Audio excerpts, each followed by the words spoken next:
경야는 최고리 용도자 김정은 동지의 혁명활동 소식을 여러 나라에서 보도했습니다. 중국의 신화통신, 환구망, 일본의 교도통신, 지지통신, 니온기자의 신봉, NHK 방송, 인디아의 진뉴스 텔레비전 방송과 신문 힌두스탄 타임스, 나이제리아 김일성 김정일주의 연구 전국위원회, 민주공고 주체사상연구 전국위원회 인터넷 홈페이지들은 경야는 최고리 용도자 김정은 동지께서 조선인민군 특수작전부대 강하 및 대상물 타격경기대회 2017을 지도하신 소식을 전했습니다. 라오스 신문 비엔티안 타임스, 네팔 인터넷 잡지 네팔 투데이, 도이칠란드 반제연단 인터넷 홈페이지 현지지도 소식들, 백두산 치스코 조선친선협회 인터넷 홈페이지는 경야는 최고리 용도자 동지께서 평양 버섯공장을 현지지도하신 소식을, 네팔 신문 아르판과 주체 사상 및 선군정 지원군 네팔 기자협회, 네팔 조선친선협회 인터넷 홈페이지들은 조선인민군 땅급용 경기대회 2017을 지도하신 소식을 게재했습니다. 출판 보도물들은 경야는 최고리 용도자 동지의 사진 문헌들을 모셨습니다.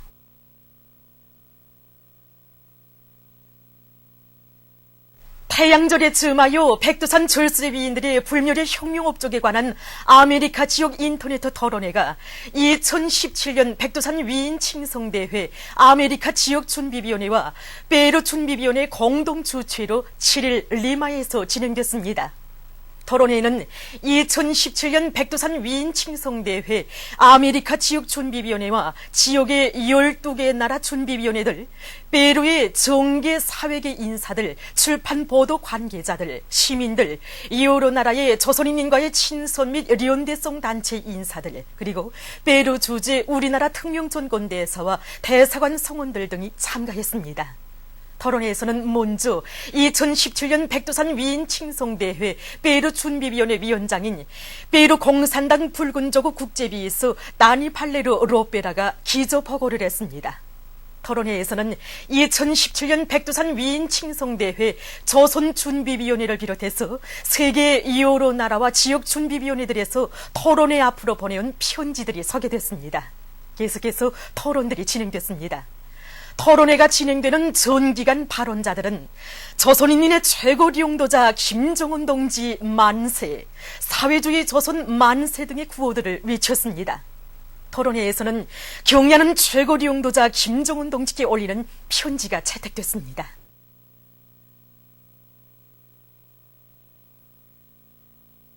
위대한 수령님과 위대한 장군님의 자유로운 모습을 형상한 모자이크 영상작품 위대한 조국이 단천시 령대지구에 정중히 모셔졌습니다.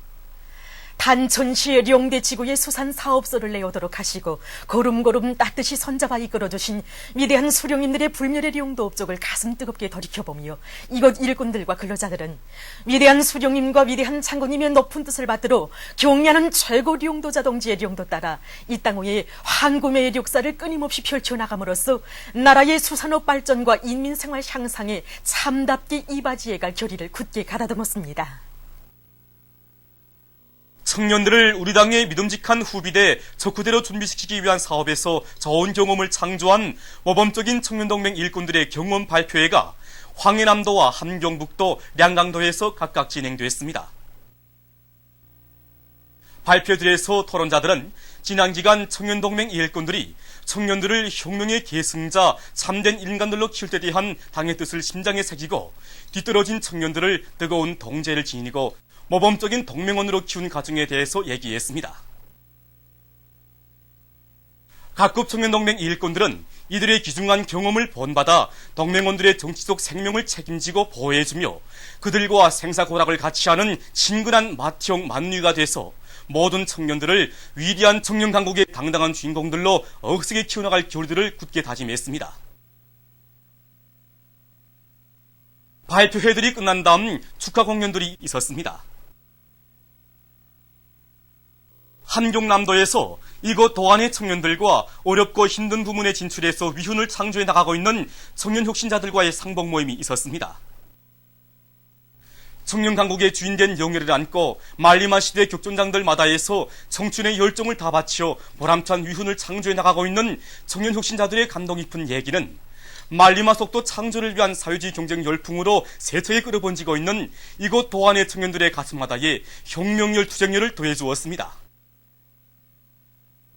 철도성 청년동맹위원회에서 송환의 각급 청년동맹 조직들과 청년동맹원들이 자력자 강의 위력으로 국가 경제발전 5개년 전략 수행에 참답게 이바지하도록 하기 위한 사업을 짜고 들고 있습니다. 얼마 전에도 철도성에서는 청년동맹원들 속에서 청년과학기술 행군을 힘있게 전개할 목적으로 함흥철도국에서 청년기술혁신 성과 전시회를 조직했는데, 여기서는 김정태 전기기관차 연합기업소와 평양철도종합대학, 함흥철도국 함흥개카차대를 비롯한 여러 단위들에서 내놓은 기술혁신 성과들이 우리나라의 흔한 원료에 의거해서 철도시설과 장비의 현대화를 실현할 수 있는 좋은 혁신안들인 것으로 해서 높은 평가를 받았습니다. 원산국민발전소 건설에 참가해서 노력적 위훈을 세운 건설자들이 문수물놀이장을 참관했습니다. 이들은 먼저 문수물놀이장 실내홀에 모신 위대한 용도자 김정일의 초년색 석고립장을 우러러 삼가 인사를 드렸습니다. 이어 참가자들은 우리 당의 인민사랑에 또 받들려 노동당 시대의 기념유적 창조물로 훌륭히 일떠선 문수물놀이장에서 즐거운 휴식의 한때를 보냈습니다. 이어 그들은 릉락업동호관을 참관했습니다. 흥겨운 음악 선율에 맞추어 여러가지 재주를 부리는 겁둥어들과 물개들을 보면서 그들은 훌륭한 인민의 문화정서 생활 기지를 마련해준 우리 당의 인민사랑을 가슴 깊이 새기고 강원도 정신의 창조자들답게 오늘의 말리마 속도 창조대전에서 영예로운 승리자가 될 불타는 요리에 넘쳐 있었습니다. 태양절의 즈음에서 여러 나라 정당 단체 대표단과 각계 인사들이 해당 나라 주재 우리나라 대표부들을 축하 방문했습니다. 위대한 수리형 김일성 동지의 태양상과 위대한 용도자 김정일 동지의 태양상, 졸세위인들께서 함께 계시는 영상미술 작품에 캄보디아, 메이코, 나이제리아의 여러 정당 단체 대표단들과 쿠바 공산당 중앙위원회 국제부 총조정관, 고등교육성 부상 겸 조선통일지직 쿠바위원회 위원장, 프렌스 아라티나 통신사 사장, 혁명무력성 국장들, 몽골 대외관계성 국장, 이란 이슬람교 연합당 제1부 총비서, 이란 군대 의뢰 및 대외관계부장, 이란 노동자의 집 국제관계부장, 태양절 경축 방글라데슈 준비위원회 위원장, 방글라데슈 인민연맹 위원장, 민족사회주의당 중앙집행위원회 국제비서, 전 네팔 정부 수상, 네팔 공산당 막술레닌주의, 네팔 공산당 중앙위원회 총비서, 브라질 민주노동당 전국위원장과 총비서, 민주공고노동당 총비서, 나이제리아 김일성 김정일주의 연구 전국위원회 위원장, 적독인의 민주당 지도부 성원들, 앙골라 인민해방운동 대외관계 부부장을 비롯한 각계 인사들이 꽃바구니와 꽃다발들을 진정하고 삼가 인사를 드렸습니다.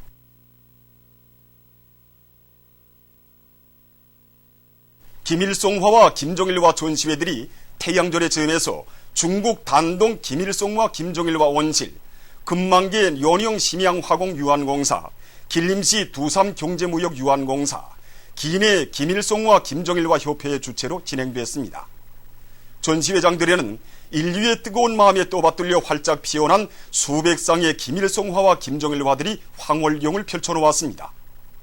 해당 나라의 각계 인사들과 군중이 참가한 전시회 개막식들에서는 발언들이 있었습니다.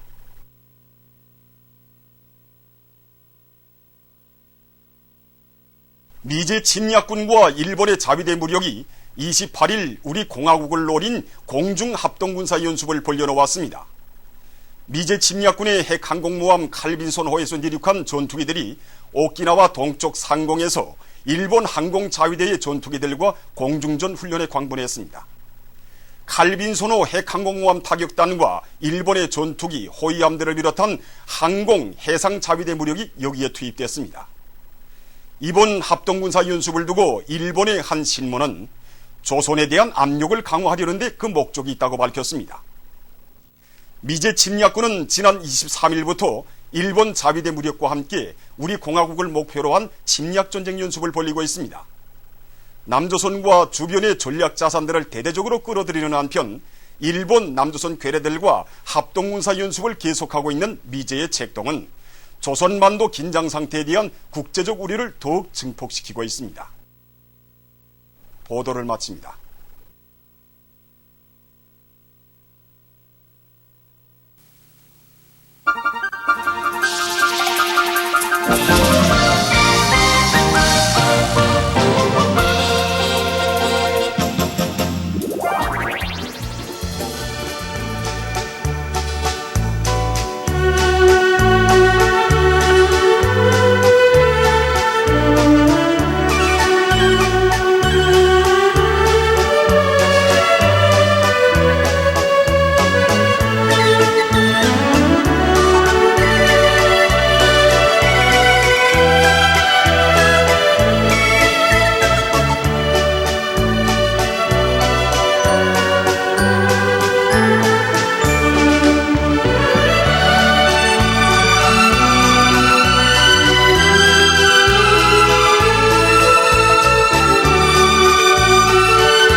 온천 흉명사족지에서 온천 숙소집을 잘 관리해서 원상대로 보존해가고 있습니다. 온천 숙소집은 위대한 수령 김일성 동지와 위대한 용도자 김종일 동지, 항일의 여성영웅 김종숙 동지의 불멸의 업적이 깃들어 있는 뜻깊은 집입니다. 바로 이 집이 위대한 수령 김일성 동지와 위대한 용도자 김정일 동지, 그리고 항일의 여성영웅 김종숙 어머님께서 1947년 9월에 계시던 이런 뜻깊은 집입니다. 그래서 위대한 수령님께서는 1947년 9월 21일부터 9월 26일까지 이 집에 계시면서 우리 경성뿐 아니라 더 안에 20여 개 단위를 수십 차례 걸쳐 현지기도 하셨습니다.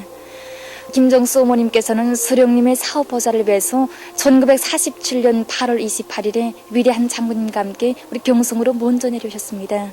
그래서 어머님께서는 바로 이 집에 계시면서 우리 군안의 료맹원들뿐 아니라 또 그 강범한 각기각층 인민들을 수령님들이 굳게 묶어 주셨습니다.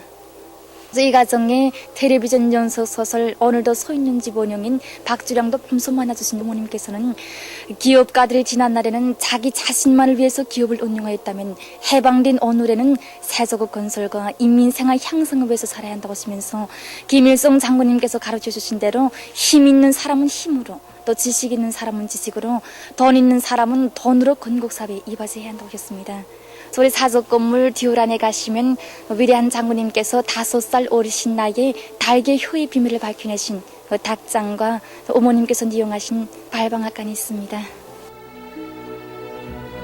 주체 98 2009년 9월 1일 위대한 장군님과 함께 이곳을 찾으신 경야는 최고리 용도자 김종훈 동지께서는 온천 숙소집을 돌아보시면서 사족 건물을 원상대로 보존 관리하고 사족관을 통한 교양 사업을 강화하기 위해서 말씀하셨습니다. 온천 숙소집은 오늘 찾아오는 이민군 군인들과 각계층 근로자들, 청년 학생들에게 조국 총사에 싸우신 절세위인들의 불멸의 업적을 가슴 깊이 새겨주며 그들을 사회주의 강국 건설으로 힘있게 고무추동해주고 있습니다.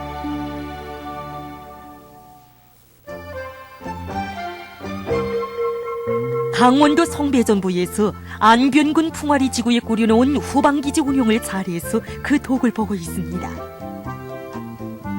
고리용 순환 생산 체계가 확립된 이곳 후방기지에는 축사와 남새온실, 버섯 재배장, 양모장, 미꾸라지 소식장 등이 꾸려져 있으며 사과나무와 살구나무, 복숭아나무, 앵두나무를 비롯한 갖가지 과일나무들도 심어져 있습니다. 150여 마리에 달하는 돼지와 100여 마리의 닭과 오리를 기르고 있는 축사의 사양공들은 수입학력 체계를 철저히 세우고 비알 공목의 비중을 높여서 해마다 많은 고기와 알을 생산하고 있습니다. 또한 남새온실의 관리공들은 품종별에 따르는 온실 남새 비배 관리를 과학기술적으로 하는 한편 온실 공간을 효과적으로 이용해서 매달 고추와 배추를 비롯한 갖가지 남새들을 1톤 이상 생산하고 있습니다. 버섯온실의 재배공들도 봉지식, 독대식 등으로 느타리 버섯뿐 아니라 곰종귀 버섯을 비롯한 여러 가지 버섯들을 재배해서 생산량을 늘리고 있습니다. 이곳 후방기지에서는 양묘장도 꾸려놓고 여러 수종의 나무 모들을 잘해오고 있는데 해마다 여기서 생산된 나무 모들은 주변 산들을 수림화하는 데 크게 이바지되고 있습니다. 후방사업이자 정치사업이며 사회주의 수호전이라는 확고한 관점을 가지고 후방기지를 활성화해 나가고 있는 이곳 일꾼들과 정보본들의 헌신적인 노력에 의해서 강원도 성배전부의 후방사업은 나날이 개선되고 있습니다.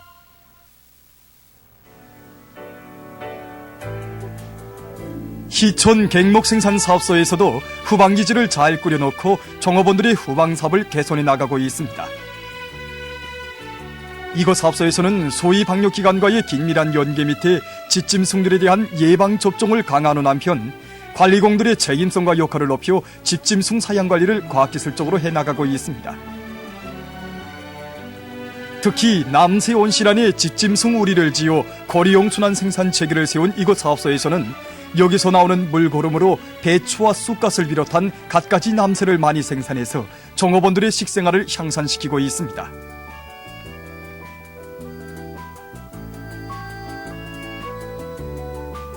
풍치수려한 서흥호 기술기에 자리 잡고 있는 서흥호 소년단 야영소가 개건됐습니다.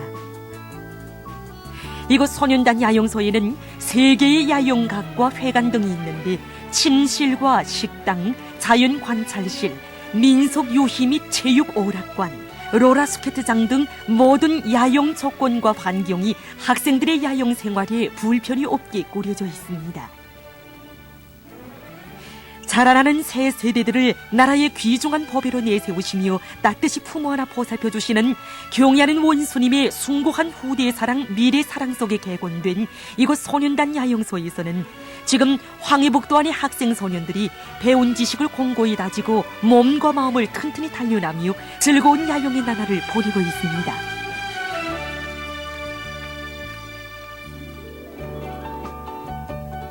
체육을 대중화 생활할 때 대한 방해 방침을 높이 받들고 라손시에서 대중체육 활동을 활발히 벌이고 있습니다.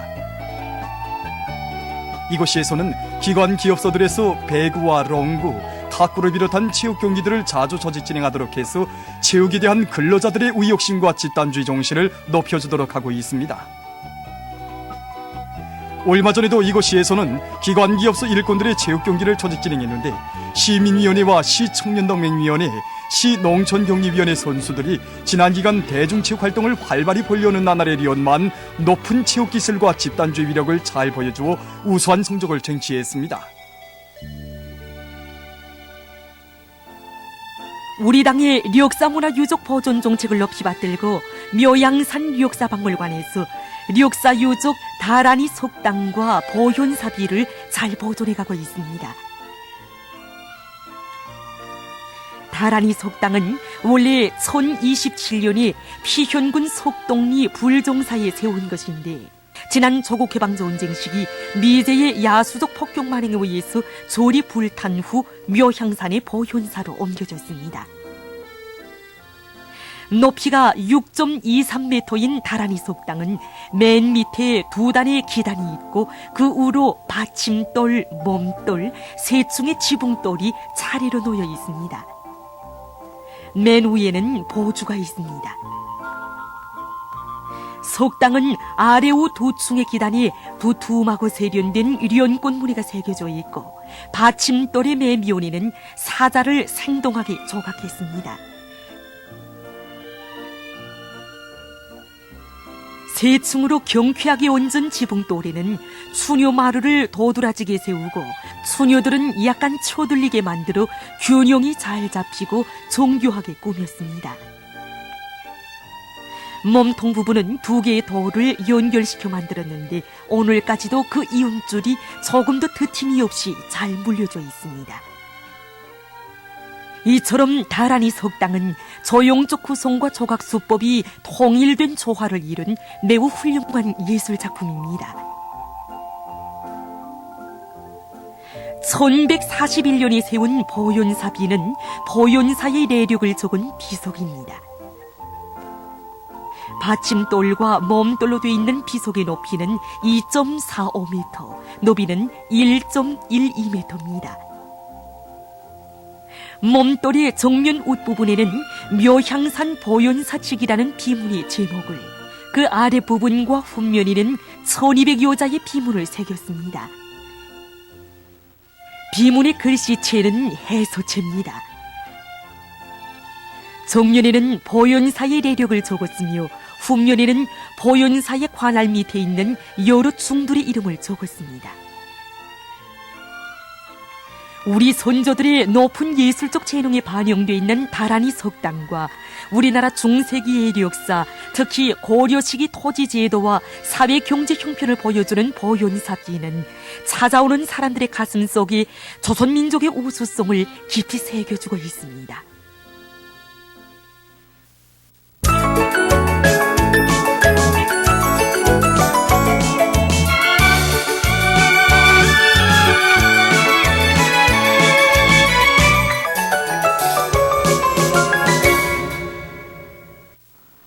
노동신문은 일면에 경야는 최고領도자 김정은 동지께 백두산 절세위인들의 불멸의 혁명업적에 관한 아메리카 지역 인터넷 토론회 참가자들이 올린 편지와 태양절의 즈음에서 백두산 절세위인들의 불멸의 혁명업적에 관한 아메리카 지역 인터넷 토론회가 2017년 백두산 위인 칭송대회 아메리카 지역 준비위원회와 페루 준비위원회의 공동 주최로 리마에서 진행된 소식을 싣고 한경남도당위원회에서 말리마 선구자 대회를 승리자의 대회로 빛내기 위한 전민 총돌격전을 힘있게 추동해서 큰 성과를 이룩하고 있는 소식과 부룡 학금철 공장에서 학금철 생산의 주체화를 실현하기 위한 투쟁에서 자랑할 만한 성과를 거둔 소식, 그리고 강원도에서 내년이 없는 참미역 대풍이 마련된 소식과 자강도 리목 관리 구간의 림산 갱목 생산 사업소들에서 통나무 생산 성과가 계속 확대되고 있는 소식을 편집했습니다. 신문은 이면에 경야는 최고 용도자 김정은 동지께 여러 나라에서 보내온 축전과 답전들을 싣고 백두의 천출 명장들을 진두에 모시어 천하모족의 혁명 강군으로 세계 만방의 위용 떨치는 영적 조선인민군에 대한 격찬의 목소리가 국제사회계에서 높이 울려나오고 있는 소식과 절세위인들의 불멸의 혁명 업적을 전하는 기사들을 편집했습니다. 신문은 3면에 혁명 전통 교양을 중차대한 사업으로 틀어지고 힘있게 내밀고 있는 각급 당조직들의 사업을 소개한 기사들을 싣고 말리마 선구자 대회를 승리자의 대회, 영광의 대회로 빛내일 불타는 열의를 안고 석도전 청년 돌격대 지도국 일꾼들과 지휘관들, 돌격대원들이 총돌격전의 불길을 세차게 일으켜 나가고 있는 소식과 태천군 취용협동농장 제2작업반의 농장원들이 농업전선에서 다수학운동의 앞장에 설 열의를 안고 한 사람같이 떨쳐나 성과를 거두고 있는 소식을 편집했습니다. 신문은 사면에 사랑과 헌신으로 조국을 받드는 길에 참된 삶의 보람이 있다, 이런 제목으로 선군시대 공로자의 영예를 지닌 랑랑구역 간해축산관리위원회 위원장 리수키 동무를 소개한 기사를 싣고 만수대 언덕에 높이 모신 위대한 수령 김일성 동지와 위대한 용도자 김정일 동지의 동상을 찾아 제1동포 조국 방문단이 경모의 정을 표시한 소식과 청년돌격대 자력자강 성과 전시회가 청춘고리 체육촌에서 있은 소식, 그리고 남포시에서 초등학원과 중등학원, 전쟁로병 보양소 준공식이 진행된 소식을 전했습니다. 신문은 오면에 김일성 김정일 노동계급의 존엄 떨치며 최후 승리해로, 이런 제목의 기사를 싣고 2017년 세계 청소년 력기 선수권 대회에서 이룩한 우리 선수들의 경기 성과를 두고 쓴 기사를 편집했습니다. 신문은 6면에 역사의 반동들을 단호히 쓸어버려야 한다, 이런 제목의 글과 서해 열점 수역에서 우리 측 용해에 대한 괴뢰 해군 함선들의 침범 행위가 폭발적으로 급증한 소식을 비롯해서 미국과 남조선 괴뢰들의 무모한 반공화국 대결 책동을 폭로해서 쓴 글들을 싣고 월간 국제정세를 개관한 글을 편집했습니다. 민주조선은 1면에 경야는 최고 용도자 김정은 동지를 모시고 위대한 수령 김일성 동지 탄생 105돌 경축 열병식 및 평양시 군중 시위가 성대히 거행된 소식을 여러 나라에서 광범위 보도한 소식과 경야는 최고 용도자 김정은 동지께 백두산 절세위인들의 불멸의 혁명 업적에 관한 아메리카 지역 인터넷 토론회 참가자들이 올린 편지를 싣고 말리마 선구자 대회를 승리자의 대회로 빛내일 일념을 안고 사회주의 강국 건설의 전구마다에서 자력자강의 승전 포성을 높이 올려가고 있는 각지 일꾼들과 근로자들을 소개한 기사들을 싣고 전력법의 일부 내용들이 수정 보충된 소식을 편집했습니다. 신문은 이면에 절세위인들의 불멸의 혁명 업적과 위대성을 전하는 기사들을 싣고 각지 일꾼들과 근로자들 속에서 살림복구 전투를 힘있게 벌려 성과를 거두고 있는 소식들을 편집했습니다. 신문은 3면에 말리마 석도 창조대전에서 주체조선의 위력을 힘있게 떨쳐가고 있는 각지 근로자들의 투쟁 소식들을 싣고 여러 건의 소식과 기사들을 편집했습니다. 신문은 4면에 태양절의 즈음에서 백두산 절세위인들의 불멸의 혁명 업적에 관한 아메리카 지역 인터넷 토론회가 2017년 백두산 위인 칭송대회 아메리카 지역 준비위원회와 페루 준비위원회의 공동 주최로 페루에서 진행된 소식을 싣고 미국과 남조선 괴뢰들의 무모한 반공화국 대결 책동을 폭로해서 쓴 글들과 여러 건의 국제 소식을 편집했습니다. 청년전의는 일면에 경야는 최고령도자 김정은 동지의 혁명활동 소식을 여러 나라에서 보도한 소식을 비롯해서 중요 보도들을 싣고 경야는 최고령도자 김정은 동지의 역사적인 신년사를 피 끓는 심장마다에 받아안고 천군만마와도 같은 폭풍 기상으로 대거적 격전장마다에서 진격의 돌파구를 열어나가고 있는 각지 청년들의 노력투쟁 소식들을 편집했습니다. 신문은 이면에 절세비인들의 불멸의 혁명 업적과 위대성을 전하는 기사들을 싣고 덕천시 청년동맹위원회에서 혁명 전통 교양에 큰 힘을 놓어 시안의 청년들을 혁명의 핏줄기를 굳건히 이어가는 참다운 김일성 김정일주의자로 키워가고 있는 소식과 혁명 전통 교양을 강화하는 것은 청년동맹 조직들의 중요한 임무라는 데 대해서 쓴 글을 편집했습니다. 신문은 3면에 어머니 당의 품속에서 자라난 우리 시대 청년들의 아름다운 소행을 소개한 기사들을 싣고 인민들의 식생활 향상에서 자신들이 맡고 있는 임무의 중요성을 깊이 자각한 각지 청년들 속에서 남새와 버섯을 더 많이 생산해서 인민들의 식탁을 풍성하게 하기 위한 힘찬 투쟁을 벌이고 있는 소식들을 편집했습니다. 신문은 4면에 선군시대에 더욱 활짝 꽃펴난 우리의 민속 전통, 이런 제목의 글과 오늘 세계인민들이 숭고한 후대관, 미래관을 지니시고 이 땅 위에 인류가 부러워하는 아이들의 지상낙원을 꾸려주신 경야는 최고령도자 김정은 동지에 대한 다함없는 경모의정을 금치 못해하고 있는 소식을 싣고 시라 닷 이야기를 연재했습니다. 평양신문은 일면에 특출한 철학적 사색과 선견지명, 예리한 통찰력으로 일관되고 덕창적이며 과학적인 전략과 전술이 집대성되어 있는 경야는 최고령도자 김정은 동지의 불후의 고전적 로작들이 전 세계적 판도에서 광범위 연구 보급되고 있는 소식을 싣고 강원도 정신 창조자들의 투쟁 기풍으로 일토마다에서 연일 혁신을 창조해가고 있는 평양시안의 일꾼들과 근로자들을 소개한 기사들을 편집했습니다. 신문은 이면에 절세위인들의 불멸의 혁명 업적과 위대성을 전하는 기사들을 싣고 평양 화력발전연합기업소 전기직장의 일꾼들과 노동자들이 전 세계 근로자들의 국제적 명절인 5.1절을 맞으며 솔비마다의 만부와 만가동의 동음을 높이 울리고 있는 소식을 편집했습니다. 신문은 3면에 시라 생명수를 싣고 여러 건의 남조선 소식과 국제 소식을 전했습니다.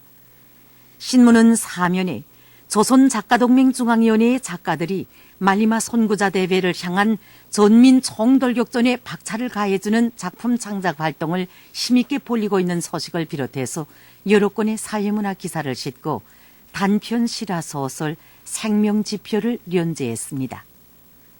지금까지 오늘의 중앙신문들에 실린 주요 내용을 소개해드렸습니다.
송달새가 지저귀는 하늘인가요?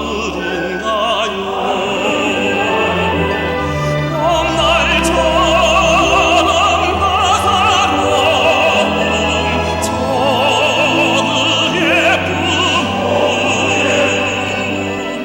나를 알아 키워준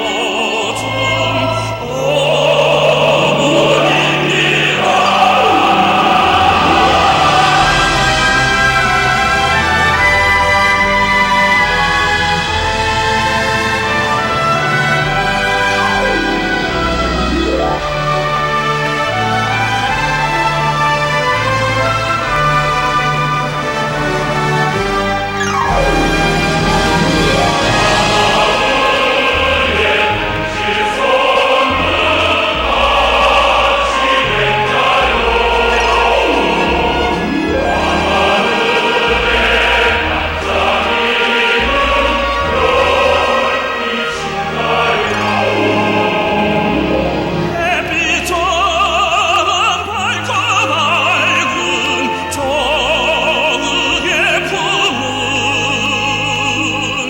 아버지 장군님 품이란네.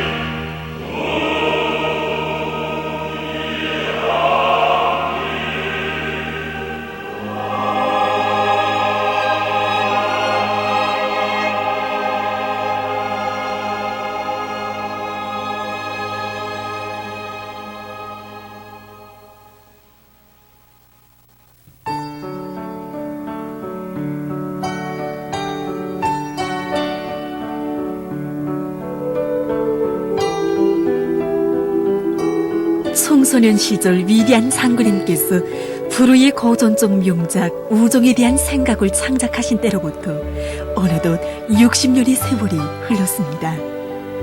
하지만 이 명작에 담겨진 졸세 위인의 우정의 세계는 세월이 흐를수록 더욱더 뜨겁게 우리 새 세대들의 마음을 울려주고 있습니다. 설사 그것이 크든 작든 슬픔과 기쁨을 함께 나누는 나의 동무들을 나는 사랑한다. 우정이란 무엇인가? 우일이의 동지, 언제나 진실하고 뜨거워 남이 자기로 되는 그 세계던가. 친근한 나의 동무여, 지금쯤 무엇을 생각하고 있느냐? 믿음을 떠난 우정이란 없거니 그것을 버린 오늘의 일을 가슴 아프게 뉘우치는가. 만일 순간에 그 어떤 딱한 사정, 리우며 적건이며를 연합한다면, 인정이죠 본분이 두둔한다면 그것이 무슨 우정이랴. 그늘 속에 자라는 건 곰팡이뿐이더라. 나의 충고를 넓게 받아다오. 너는 결코 버릴 수 없는 나, 손잡고 세상 끝이라도 가야 할 너는 귀중한 우리의 너.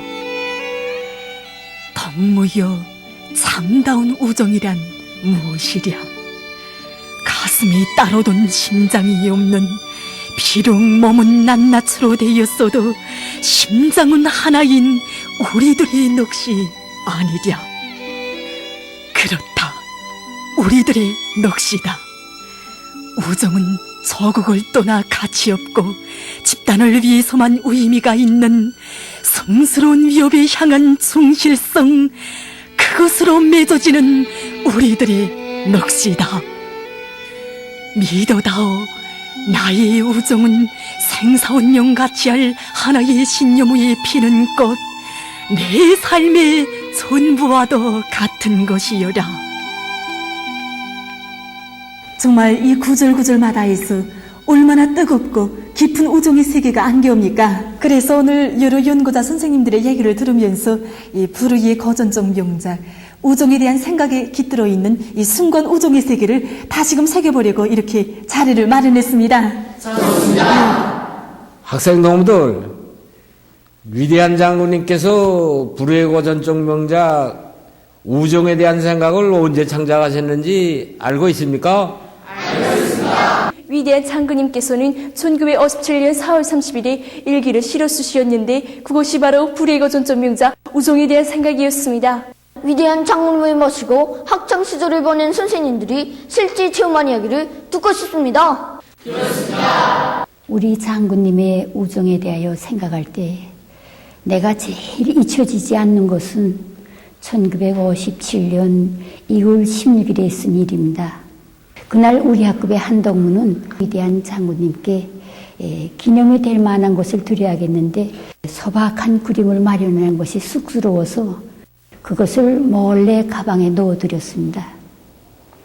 그런데 위대한 장군님께서는 공부를 끝내고 집으로 돌아가는 길에 그 동무에게 어떻게 자신의 생일을 잊지 않고 기억에 두었는가고, 그 그림을 볼 때마다 네 생각이 날 거라고, 그 그림을 택하여 나에게 주기까지는 많은 것을 생각했겠는데 그 마음이면 된다고.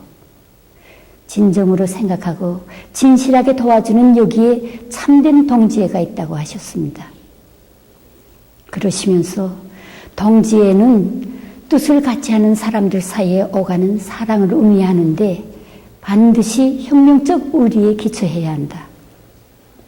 혁명적 동지애, 그것은 위대한 수령님을 높이 받들어 모시고 혁명의 길에 모든 것을 다 바쳐가려는 숭고한 뜻을 같이 하는 혁명가들 사이에 뜨거운 사랑이라고. 우리 언제나 위대한 수령님에 대한 충실성에 기초해서 동지적 관계를 맺고 혁명적 사랑과 우리를 지켜가자고 하실 때 그 동무는 뜨거운 것이 치밀어 올라 눈곱을 적셨다고 합니다. 제가 체험한 그 한 가지 사실을 이야기하려고 합니다. 자기 성격과 취미나 이러저런 조건 때문에 좀 더 가깝게 지내는 동무들이 있지 않습니까? 제가 공부하던 그때도 그랬습니다.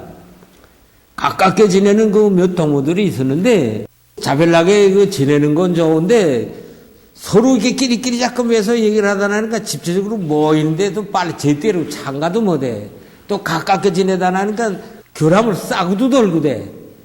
이러다 나니까 이 말하자면 다른 동무들이 이제 말밥이 오르게 됐습니다. 근데 제가 척단체 부연자고 그러시오. 그래서 자 나도 이거 비판을 해야 되겠는데 하고 생각을 하면서도 좀 속으로 생각하게 되는 게 나는 당장 이제 전학을 떠나야 될 그런 처지 됐습니다. 전학을 가면서 이제 학급 동무들한테 마지막으로 비판을 한다는 게 그 동무들 허상간에 그 무슨 사이를 모르지게 하는 거 없고 이게 해집에서 남한테 아픈 소리를 해야 되겠나 하는 그것으로서 좀 이게 가슴에 그 좀 알찌근하게 생각되는 그런 게 있었어요. 그래서 제가 위대한 장군님께 솔직하게 제 이제 심정을 이야기하였습니다. 그러자 장군님께서는 웃으시면서 동무 생각이 왜 그렇게 짧나? 동무가 아파하면 아픔을 가시도록 도와주고 상처를 입었으면 상처를 치료하는데 도와줘야 될 게 아니나 이런 게 비판이다. 그렇기 때문에 비판 속에 참된 동지애가 있다고 말하지 않나. 더구나 우리는 앞으로도 위대한 수령님의 그 뜻을 받들어서 함께 일해야 할 혁명 동지들이다. 라고 절절하게 깨우쳐 주셨습니다. 장군님의 그 가르침을 받고 우정에 대해서 잘못 생각하고 비판에 대해서 일면적으로 생각했던 자기 자신을 비판하면서 그 동무들의 비판됐습니다.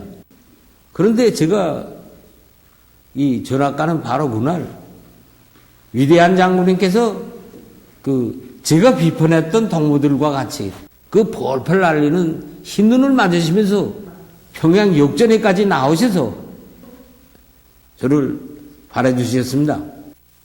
저 한 사람만이 아니라 우리 모두에게 참된 우정이란 무엇인가? 그 우정을 어떻게 간직하고 꽃피워야 하는가를 깨우쳐준 숭고한 그 귀감으로 저희 가슴속에 새겨져 있습니다. 1957년 4월 어느 날 수업 전에 위대한 장군께서는 우리들에게 이제 민청신문 3년에 실린 과학 얘기를 들려주셨습니다. 근데 이때 늦게 들어온 한동무가 자기는 못 들었으니까 다시 얘기해달라고 이렇게 졸랐습니다. 그래서 위대한 장군께서는 신문을 보라고 그러면 다 알게 될 것이라고 하셨습니다.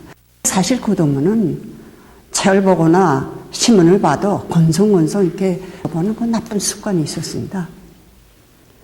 이번에 몇 번 곱씹어 읽어보았는데 의문된 점이 많다고 말했습니다. 위대한 장군님께서는 학구적인 입장을 가지고 이렇게 글을 봐야 한다고 하실 때 그동안 그때 자기 거칠은 학습 태도를 고쳐주시려고 하신 깊은 뜻을 알게 되었습니다.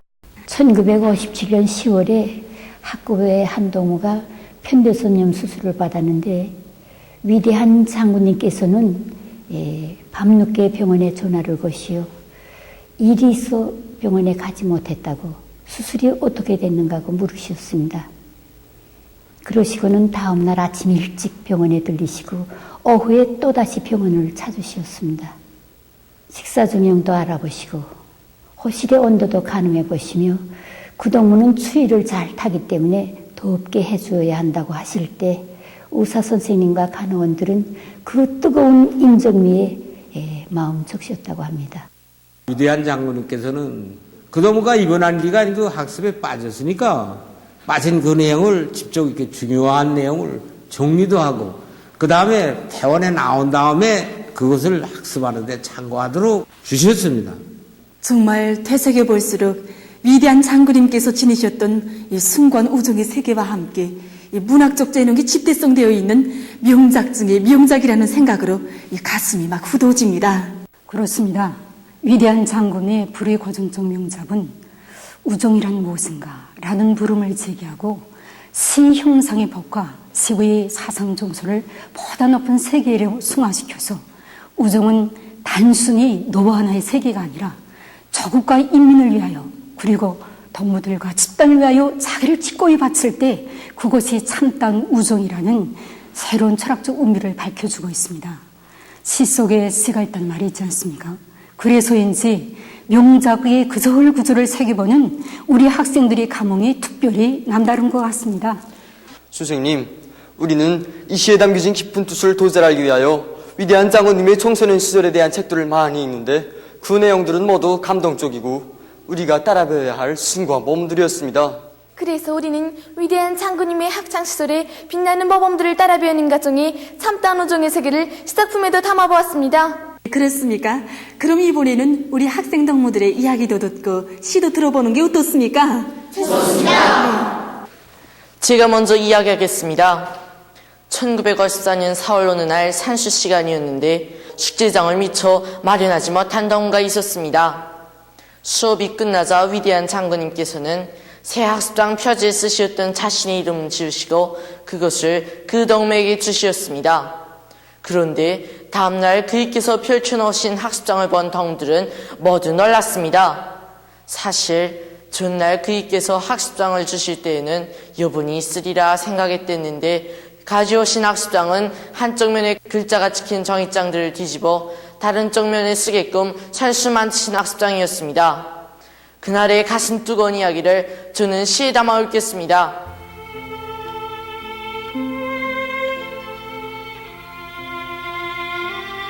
한 장 또 한 장 오늘도 마음속에 펼쳐봅니다. 학창시절 동무를 위해 장군님 안겨주신 그날의 숙제장 서로 도와 이끌며 더 많은 지식 쌓아 내 나라 빛내는 육군이 되라. 장군님 사랑 어린 그 숙제장 오늘은 온 나라 아이들이 펼쳐봅니다. 장군님 남기신 조국을 위한 우종의 잠든 뜻을 새겨갑니다. 난 사랑의 포도에 대한 이야기를 하겠습니다. 1954년 8월 어느 날 학급 동무들은 모란봉에 올라가서 산놀이도 하고 대동강에 나가서 헤엄도 치면서 여름방학을 즐겁게 보내고 있었는데 몸이 허약한 한 동무만은 집에서 외롭게 혼자 있었습니다. 어느 날 장군님께서는 그 동무를 자신의 주택으로 데리고 가셨습니다.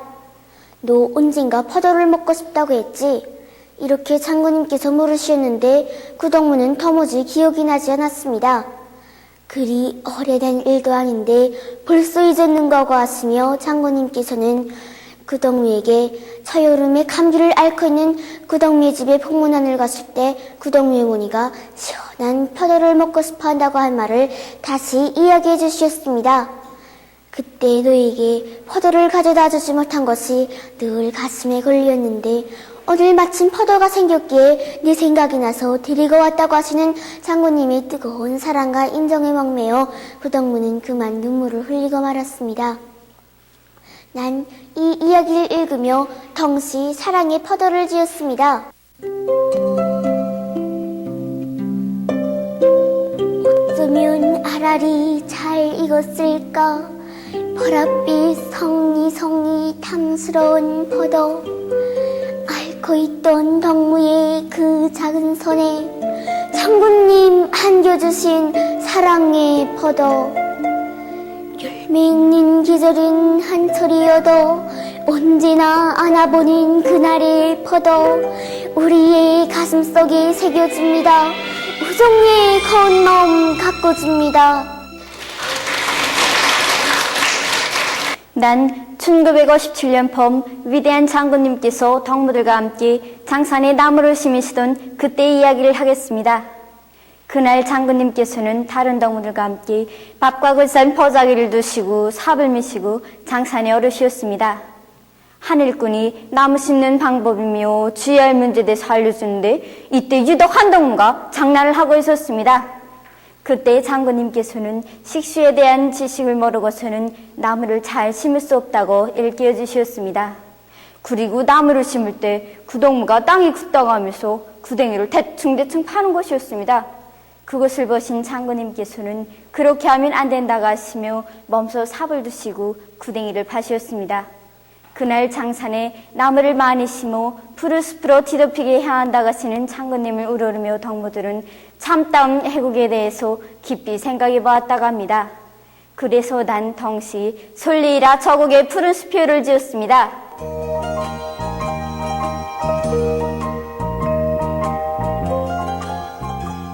장산의 기슭에 오늘도 서있는 푸르른 나무, 학창시절 장군님의 그 이야기 전해주는 나무요. 이 땅에 땀을 바쳐 한 그릇 나무라도 심는 마음이 참다운 애국이라 가르치시며 장군님 심으신 장산의 나무, 이 땅에 남기신 장군님 애국의 뜻을 천만 가슴에 심어주며 푸르러 솔리라 장산의 나무요, 저국의 푸른 숲이요. 선생님, 저도 꼭 하고 싶은 이야기가 있습니다. 1957년 4월 평양시 청소년들의 집단 달리기 경기가 있었는데 구간은 팔거리에서부터 지금의 김일성 광장까지 약 8km의 거리였습니다. 이 집단 달리기를 만경대 달리기라고 했는데 장군님께서는 학교 주장으로 선출되셨습니다. 위대한 장군님께서는 달리기 구간을 걸어보시고 속도 조절은 어떻게 하며 또 주의할 점은 무엇인가, 그리고 한마음 한뜻이 돼서 집단주의를 높이 발휘해야 한다고 가르쳐 주셨습니다. 그런데 실제 경기하는 날 얼마 동안은 기세 좋게 달리던 최동무가 비칠거리며 몸을 가누지 못하는 것이었습니다. 그때 위대한 장군님께서는 그의 한 팔을 끼고 영차 영차 하시며 구령을 치셨습니다. 최동무도 온 학급이 그 소리에 화답하며 발을 맞추기 시작했는데 해방선 언덕에서 응원단이 보였습니다. 위대한 장군님께서는 그의 엉색한 속마음을 헤아려 보시고 부축해 오시던 그의 팔을 놓아주시어 그가 보란듯이 자기 힘으로 달리도록 해주시었습니다. 그는 장군님의 진정이 고마워 눈물을 감추지 못했습니다. 이 이야기를 생각하며 난 덩시 충종에 대어 다른 달을 지었습니다.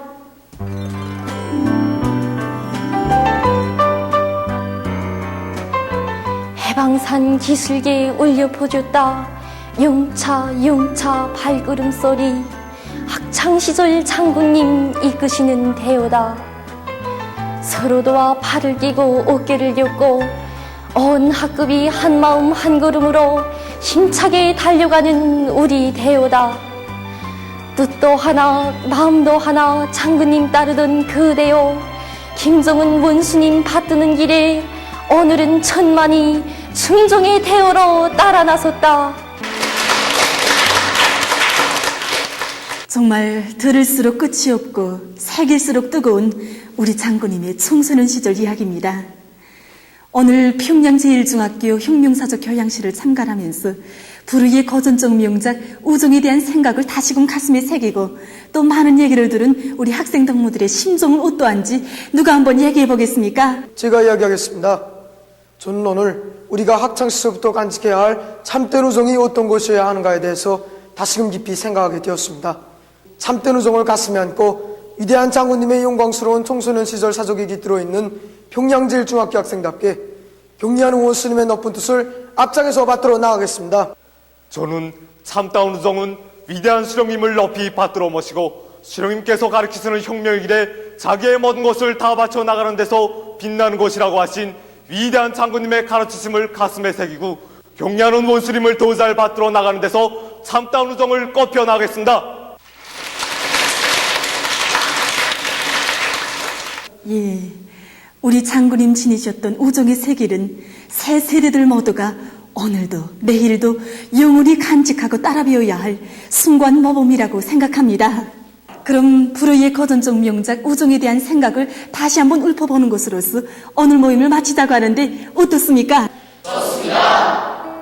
설사 그것이 크든 작든 슬픔과 기쁨을 함께 나누는 동무들을 나는 사랑한다. 우정이란 무엇인가? 위리의 동지 언제나 진실하고 뜨거워 함이 자기로 되는 그 세계던가.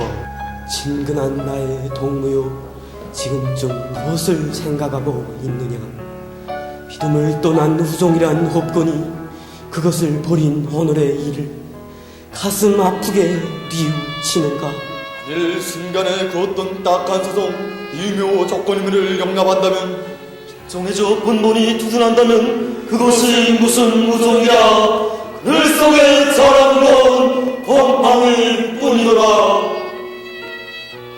오, 나의 충고를 넓게 받아다오. 너는 결코 버릴 수 없는 나. 손잡고 세상 끝이라도 가야 할 눈은 기중한 우리의 도.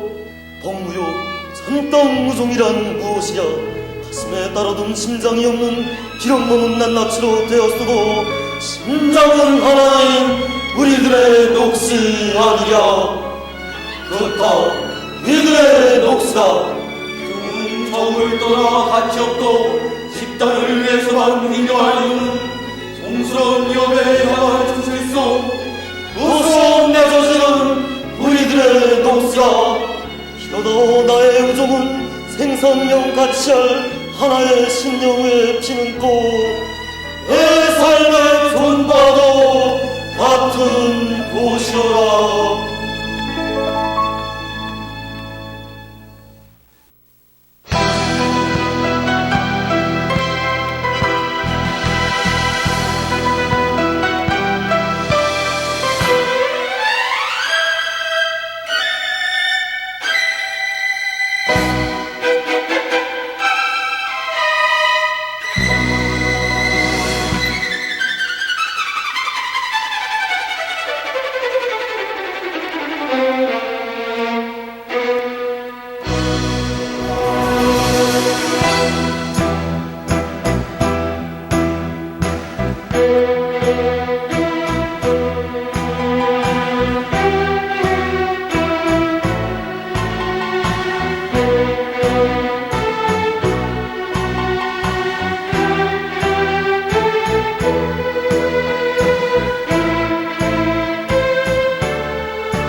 위대한 태양의 기업 주체 혁명 위협을 총대로 받들어 장장 85성상 백전백승의 역사와 전통을 빛내어온 수령 결사옹이건 혁명적 당군인 영웅적 조선인민군.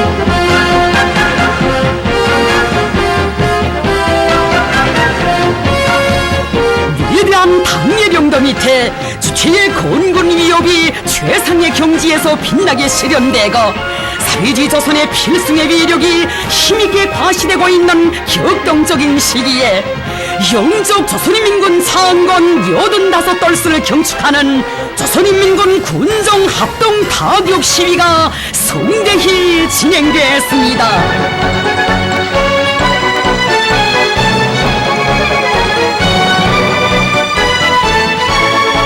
독창적인 군사전략 사상과 비범한 연근술, 무비의 탐욕과 강철의 의지를 지니시고 군력 강화의 새 역사를 펼쳐가시는 우리 당과 국가 군대의 최고領導자 김정은 동지께서 전선동부 비행장에 도착하셨습니다.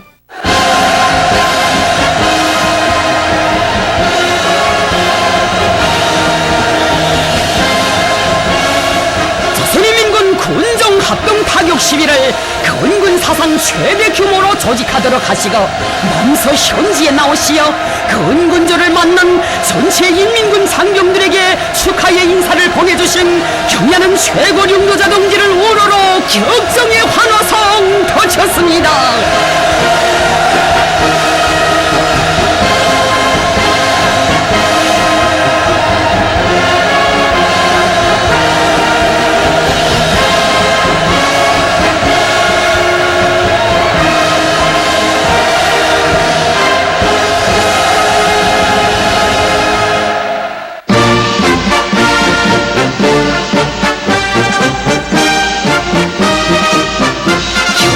최고領導자 동지께 조선인민군 보병국장인 육군 상장 박정천 동지가 영적 보고를 드렸습니다. 조선노동당 위원장, 조선민주주의인민공화국 국무위원회 위원장, 조선인민군 최고사령관, 조선민주주의인민공화국 원수동지, 조선인민군 육해공군 무력은 조선인민군 창건 85돌 경축 군정 합동 타격 시위를 하기 위하여 정렬하였습니다. 보병국장 육군상장 박정천.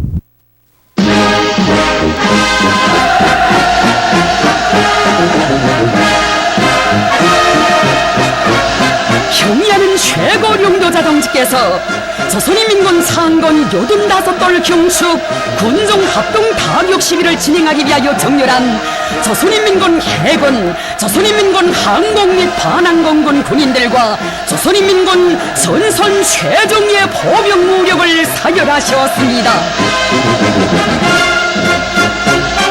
위대한 수령님들을 따라 승리의 한길을 걸어온 우리 혁명 무력은 경의하는 최고領導자 동지를 모시어 자기 발전의 최좋은 성기를 맞이하고 있습니다.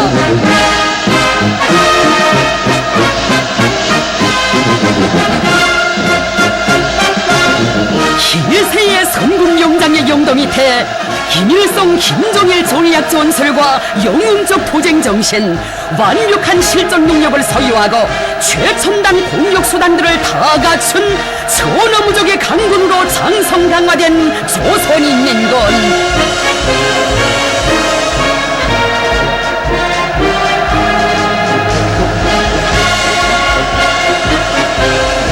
천하제 일명장이신 경야는 최고령조자 동지께서 이끄시기에 우리 혁명모력은 미제와 괴력 호전관들의 가중되는 핵전쟁 연습 서동과 악랄한 침략 야망을 물거품으로 만들어버리며 주체조선의 존엄과 위용을 만방에 떨쳐가고 있는 것입니다.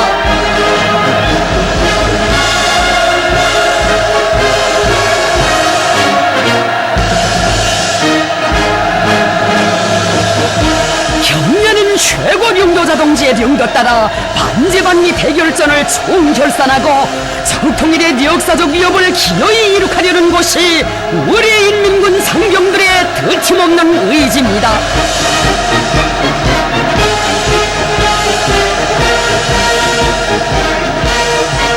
노동당의 붉은 깃발을 제일 군기로 높이 들고 사회주의 저국을 믿음직하게 수호하며 당이 가리키는 한 방향으로만 손꼽을 내대고 나아가는 사상과 신념의 전이 되어 세상에는 나라도 많고 군대도 많지만 우리 인민군대처럼 역사의 모진 풍파 속에서도 혁명의 개척기에 축혀둔 붉은 길을 자그만 변색도 없이 높이 들고 장관 전노정을 백전백승으로 수놓아온 혁명군대는 그 어디에도 없습니다.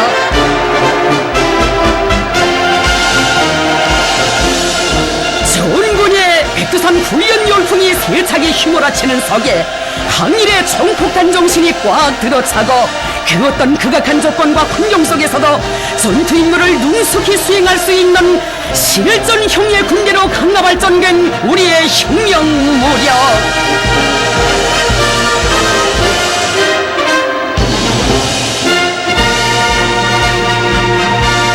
경야는 최고령도자 동지의 명령에 따라 전선 집단의 최종의 포병 부대들이 화력 진지회로 기동했습니다.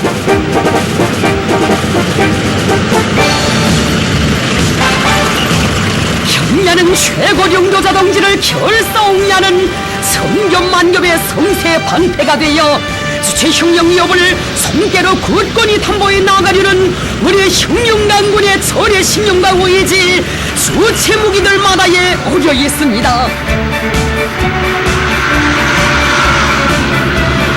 결전의 그날 원수의 아성을 흔적도 없이 모조리 불마당질해버릴 필승의 신심에 넘쳐있는 전선 집단의 최종의 포병 부대들. 당기와 최고 사령관기를 펄펄 휘날리며 진출하는 대규모 포병 집단의 장엄한 절의 흐름은 조선혁명의 초창기 밀림 속의 병기창에서 만들어진 연길폭탄이 오늘은 세계가 공인하고 부러워하는 강력한 화력 타격 수단으로 발전되었음을 뚜렷이 보여주고 있습니다.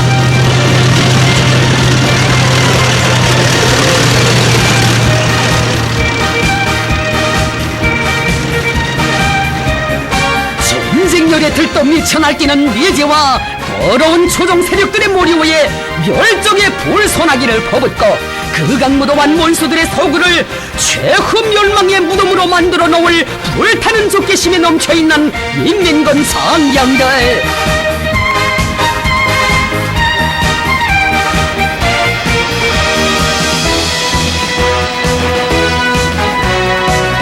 병진의 기치 높이 억척같이 다져온 우리 혁명모력의 전투력과 모진막강한 위력을 과시하며 수킬로미터의 해안가에 즐비하게 늘어선 300여 문의 대구경 자연포들.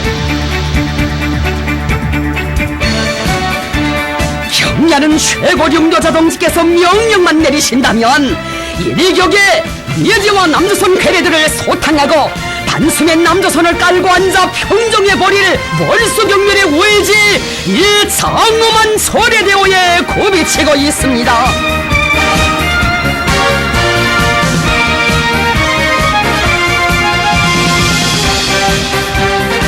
오늘 우리 백두산 혁명 강군은 미제가 원하는 그 어떤 전쟁에도 대응해줄 무적 필승의 강대한 힘을 가지고 있습니다.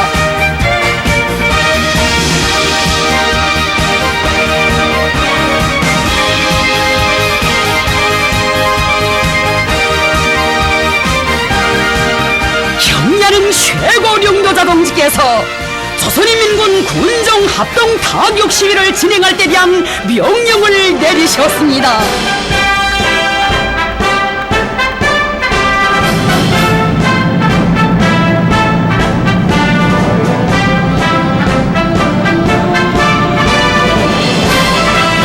작전 수역으로 신속히 기동하여 전투 임무를 수행하는 잠수함 해병들과 대지를 박차고 날아오르는 전투 비행사들.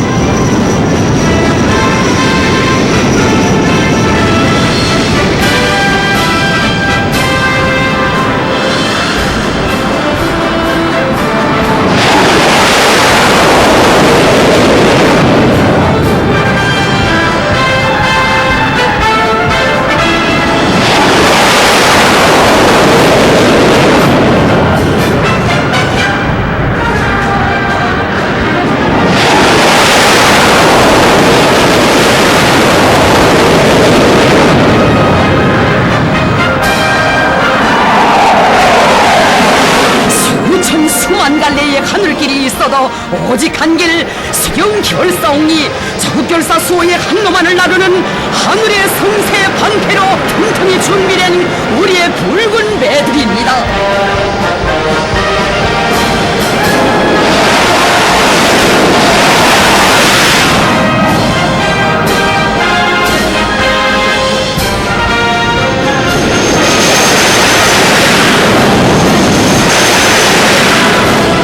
경량은 최고령도자 동지의 탁월하고 세련된 경도 밑에 우리 항공도는 백두산 공격 중심으로 만장약된 김정은 비행계로 그 기상을 떨치고 있습니다.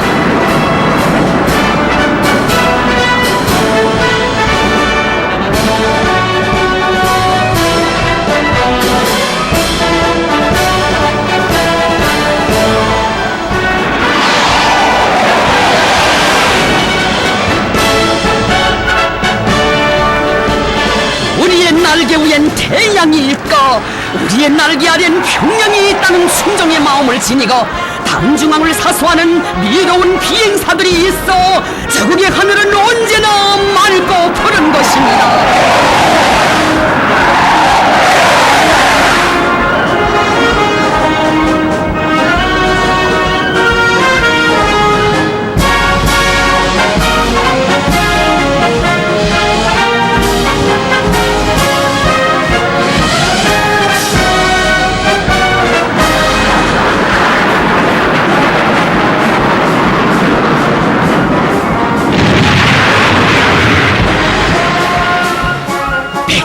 전출위인의 담력과 배짱을 그대로 닮은 우리 항공군의 단호하고도 무자비한 타격력.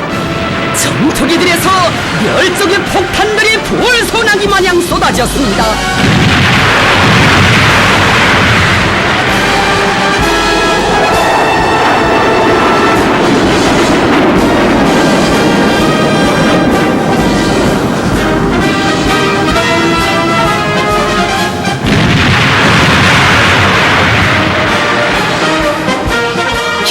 최고령도자 동지께서는 목표들을 명중하는 장쾌한 광경을 보시며 전투 비행사들이 정말 잘 싸운다고 치하하셨습니다.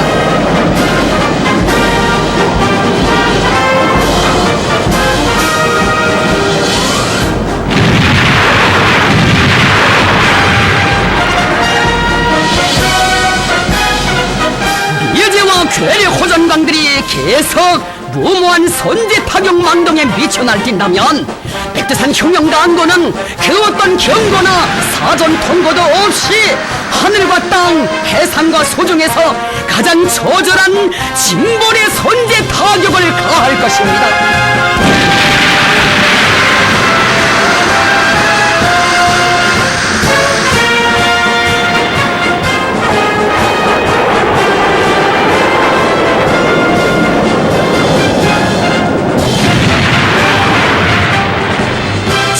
도발에는 즉시적인 대응 타격으로 침략 전쟁에는 정의의 전국 통일 대전거, 이것이 백두산 흉영강군의 원칙적 입장이며 도쟁 방식입니다.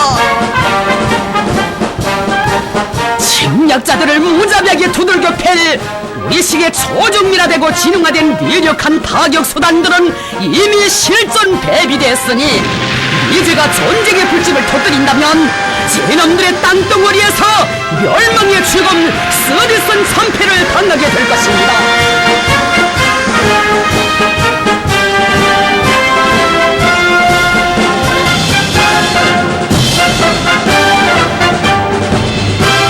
한다면 하고 싸우면 반드시 이기는 백두산 혁명 강건한 미의 본토와 태평양 작전 지대까지 선멸의 조준용 안에 집어넣고 최후 명령의 시각을 기다리고 있습니다.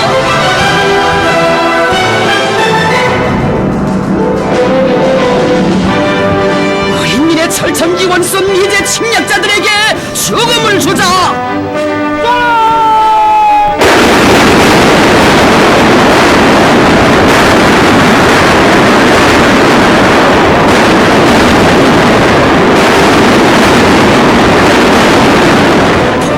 날뛰는 침략자들의 본거지들을 흔적도 없이 모자비하게 초토화해 버리자. 300배의 폭소심 안고 멸종의 포문을 연 일당백 포병들.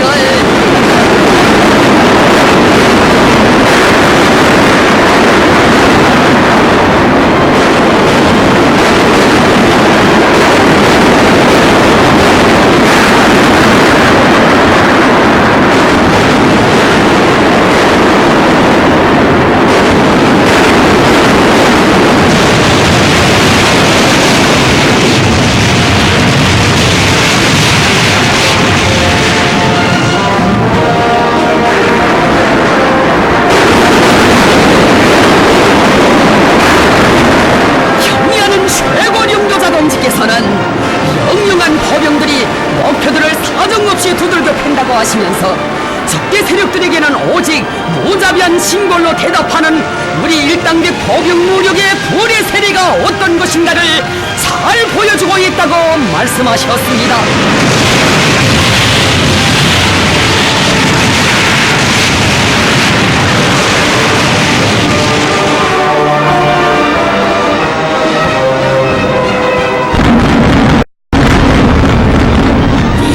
추악한 괴뢰 역적들을 씨도 없이 죽탄쳐버리고 반미래 결전에서 최후 승리를 안아오려는 백두산 혁명강군의 기성을 과시하는 전선 최정예 포병 무력의 화력 타격.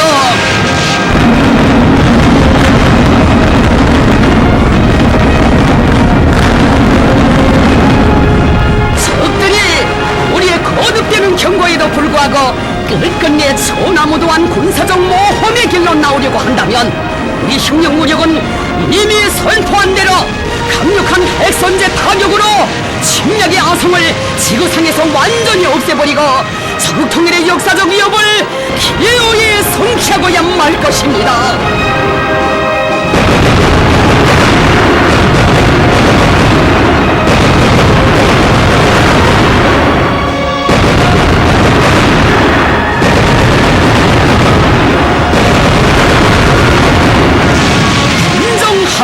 타격 시위는 어떤 침략의 무리도 일격에 격렬소탕할 수 있게 준비된 무적의 강건 우리 민군대를 당할 자 세상에 없다는 것을 다시 한번 보여주었습니다.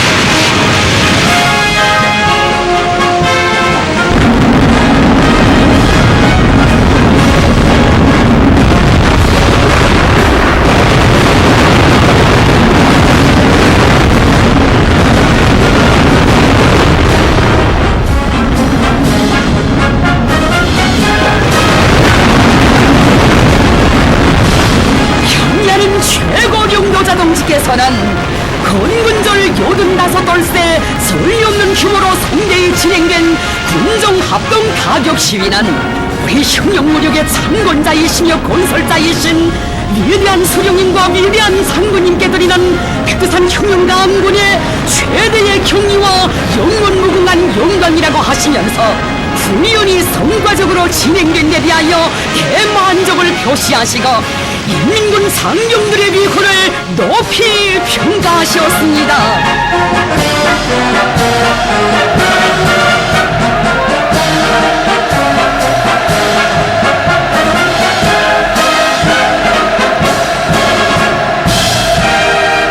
경야는 최고 용도자 동지를 모시고 진행된 영웅적 조선인민군 상권 85돌 경축 조선인민군 군정 합동 타격 시비는 주체의 건군사에 특기할 역사적 사변으로 됩니다.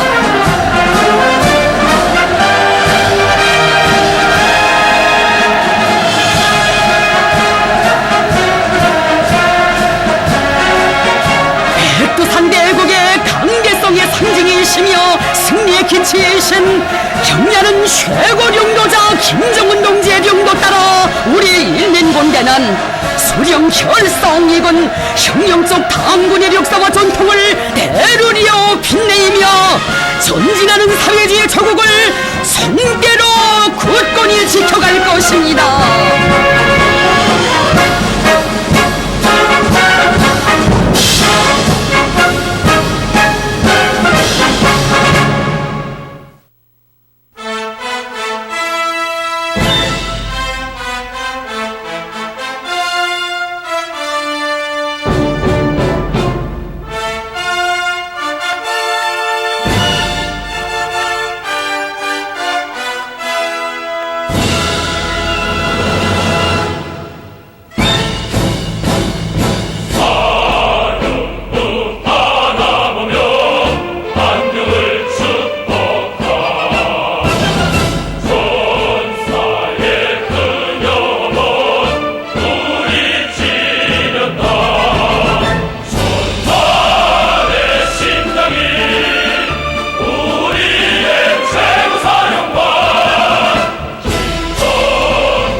끝까지 승리의 한길 걸어왔다. 원수와 싸워 이긴 역사의 길에 물어보라.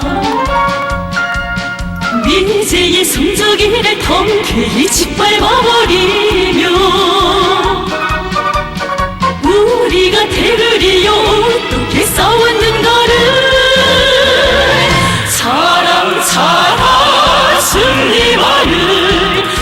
펼쳐가는 빛나는 전통 백승리 오직 한길 서선의 길이여라. 저기 산마들은 오늘도 잊지 않고 있다. 피 흘려 싸워 이긴 이 나라 장한 아들 딸들, 불멸의 그 이후는 오늘도 우리를 부르고 뚫쳐갈 그 승리는 우리의 앞에 있어라. 사랑 사랑 승리만을 펼쳐가는 빛나는 전통 백승리 오직 한길 서선의 길이여라.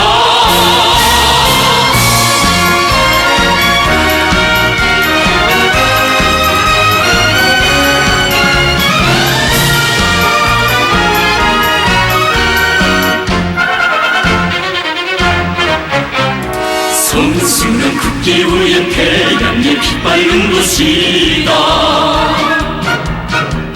그 햇빛 백승리로 우리를 인도하리라. 정의의 복음으로 미지의 멸망을 선언하. 최후의 결사전에 우리는 떨쳐나섰다. 사랑 사랑 승리만을 펼쳐가는 빛나는 전통 백승리 오직 한길 조선의 길이여라.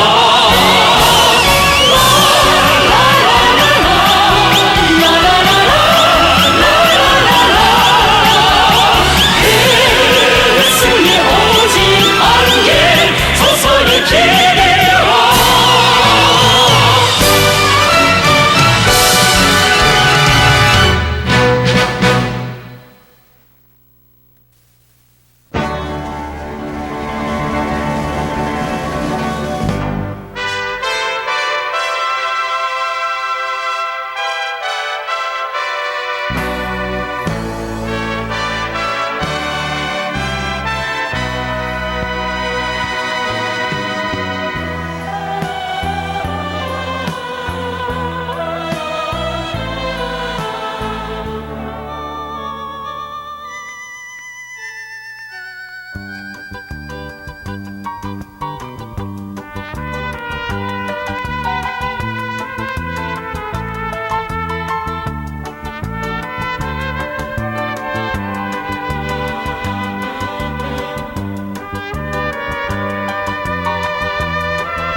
수천년 역사에서 처음으로 위대한 수령을 높이 모신 민족 최대의 경사스러운 명절인 뜻깊은 태양절.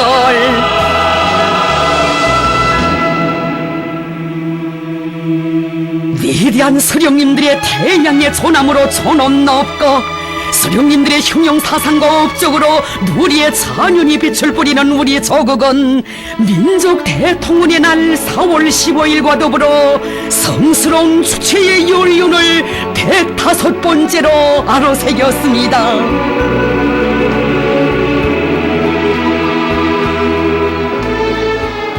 대러리어 수령복 장군복을 누리는 우리 인민은 경야는 최고령도자 김정은 동지를 모시고 위대한 수령 김일성 동지의 탄생 105돌을 성대히 경축했습니다.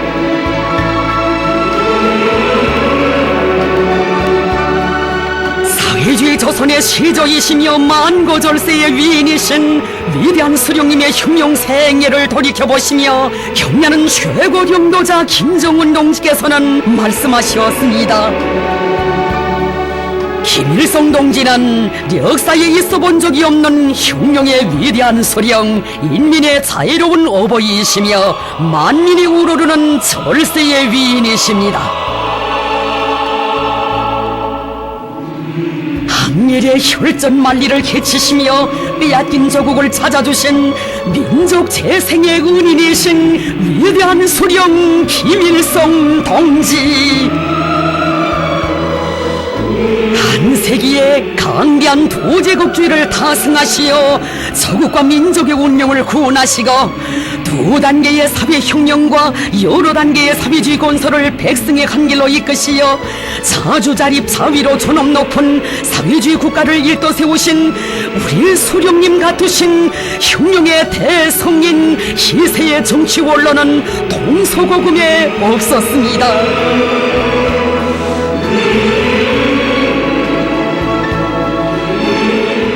저십성상 흉룡과 건설을 용도하시어 민족 만대를 위한 모든 토대를 마련해 주신 위대한 수령님의 크나큰 그 업적 무슨 말로 다 칭송할 수 있겠습니까?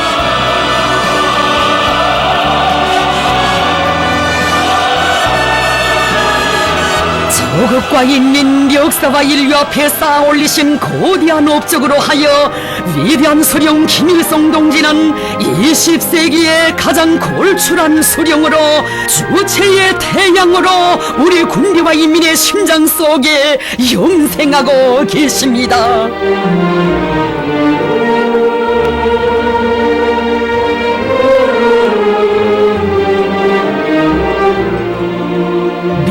최대의 명절 태양절을 맞으며 위대한 수령님을 천년만년 높이 모시려는 요라같은 충정이 온 나라에 차넘쳤습니다.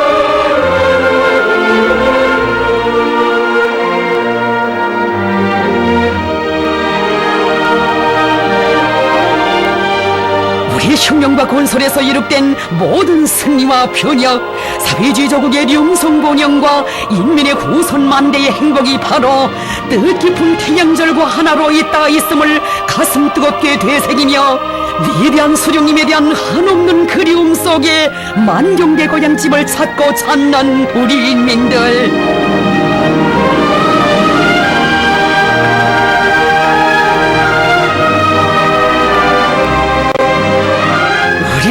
진보적 인류의 마음과 마음들이 담없는 경호와 그리움에 대하되어 혁명의 성지 만경대에 끝없이 물결쳐 흘렀습니다.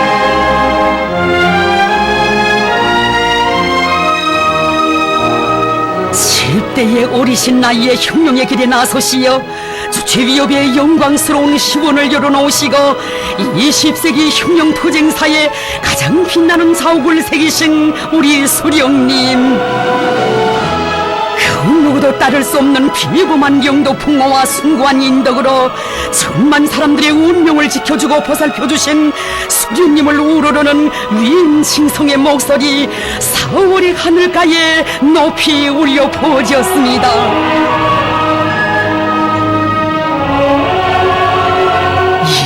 천을 평생의 질원으로 좌우명으로 삼으시고 한평생을 인민을 위해 깡그리 바치시어 우리 인민을 이 세상 제일 긍지높고 행복한 인민으로 내세워주신 위대한 수령님.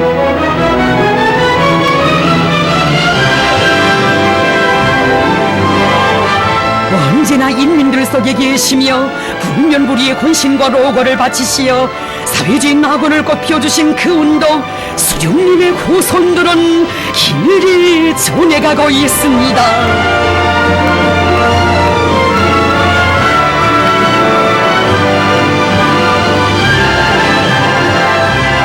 위대한 수령님 탄생 105돌을 맞으며 령영거리가 웅장 화려하게 솟아오른 것은 우리 군대와 인민이 자력자강의 사회주의 강국건설 대전에서 쟁취한 자랑스러운 대승리, 전인민적인 대경사입니다. 최상의 문명이 웅축된 령영거리 건설을 정력적으로 지도하시어 우리 조국의 높은 존엄과 막강한 국력을 세계 만방에 떨치도록 하신 경야는 최고領導자 김정은 동지.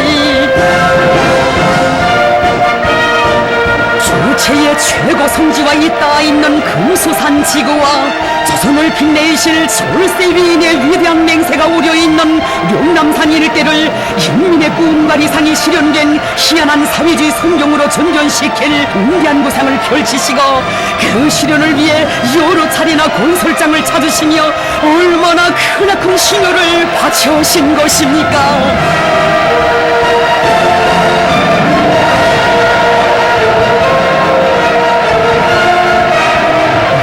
수령님들께 승리의 보고를 드릴 그날을 앞당기기 위해 수령님들께서 맡기고 가신 사랑하는 인민들에게 궁궐 같은 새 집을 하루라도 빨리 안겨주시기 위해 헌신과 로고를 바치신 경의하는 원수님.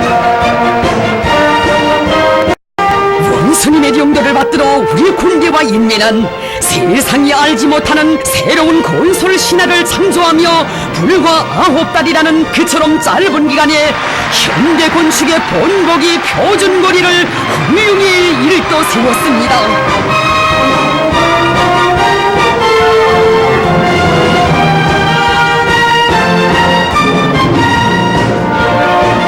위대한 김정은 시대, 말리마 시대의 대기념비적 창조물로 일떠선 령영거리는 위대한 수령님들께 삼가 올리는 우리 당과 군대와 인민의 충정의 선물입니다.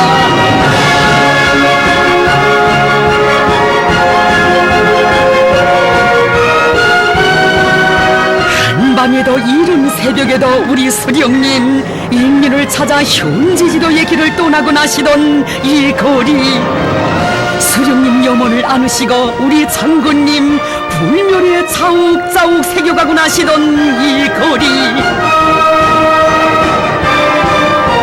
광의로운 미래를 앞당겨 나가는 사회주의 조선의 숨결이 맥박치는 희한한 이 령영거리를 위대한 수령님께서와 위대한 장군님께서 보시었으면 그 얼마나 기뻐하셨겠습니까?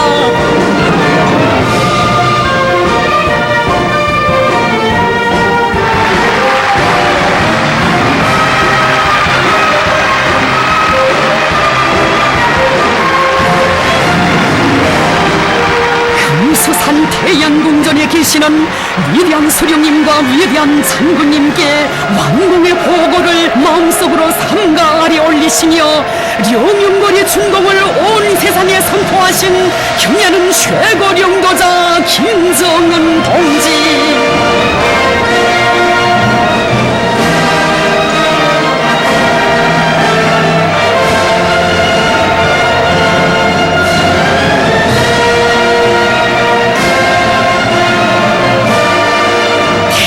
성지지구를 사회주의 승리의 령용이 밝아오는 인민의 낙원으로 전지개벽시킨 령영거리 건설의 완공은 민족 최대의 명절 태양절을 환희롭게 장식했습니다.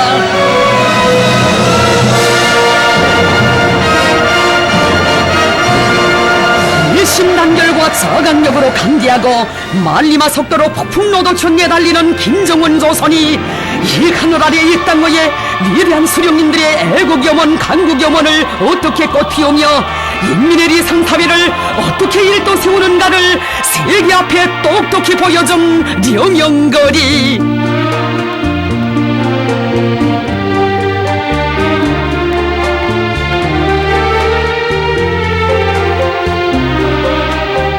노동당 시대의 선경 령영거리의 완공은 세상에서 제일 훌륭한 우리 인민들에게 사회주의 만복을 안겨주시려는 경야는 최고령도자 김정은 동지의 인민사랑과 애국 혼신의 용도가 하나온 역사의 길이 빛날 대사변입니다.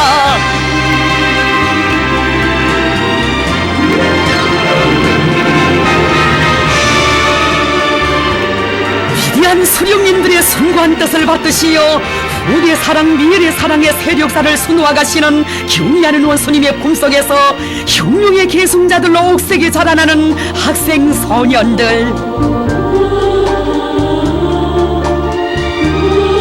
태양을 우러르는 해바라기처럼 경리하는 원수님만을 굳게 믿고 따르며 지독체를 겸비한 강성조선의 유능한 혁명의 인재 기둥감으로 틈틈이 준비해갈 맹세 나어린 가슴들에 불타고 있습니다.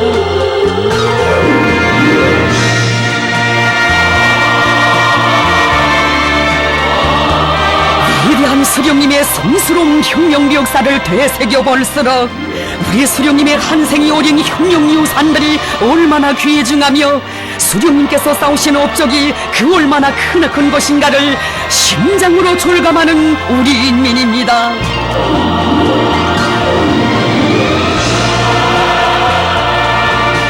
위대한 수령님에 대한 우리 인민과 세계 진보적 인류의 다함없는 경모심이 온 나라에 뜨겁게 굽이쳐 흐른 태양절. 김일성마 축전장에도 만고절세의 위인에 대한 요라 같은 흠모의 세계가 펼쳐졌습니다. 만민이 우러러 칭송하는 위대한 수령님을 천만년 길이 모셔갈 우리 인민과 진보적 인류의 마음과 마음들이 깃든 불멸의 꽃은 세세년년 만발할 것입니다.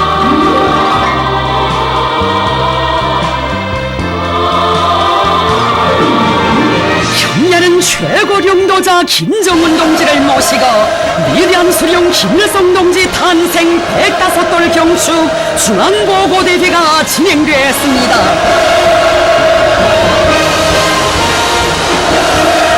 경야는 최고령도자 동지를 높이 모시어 위대한 수령님의 혁명사상과 업적은 만대에 빛나고 수령님은 우리 인민과 진보적 인류의 심장 속에 주체의 태양으로 영생하십니다.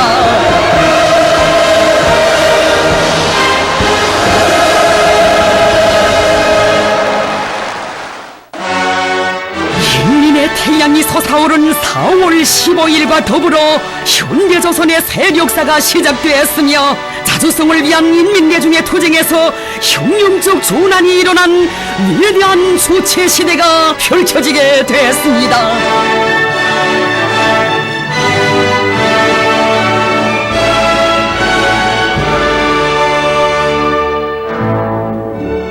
유리 없이 간과하고 시련에 찬 우리 혁명을 진두에서 이끄시어 인민대중 중심의 우리식 사회주의를 건설하시고 사회주의의 승리적 존진을 위한 만년제부를 마련해 주신 위대한 수령 김일성 동지.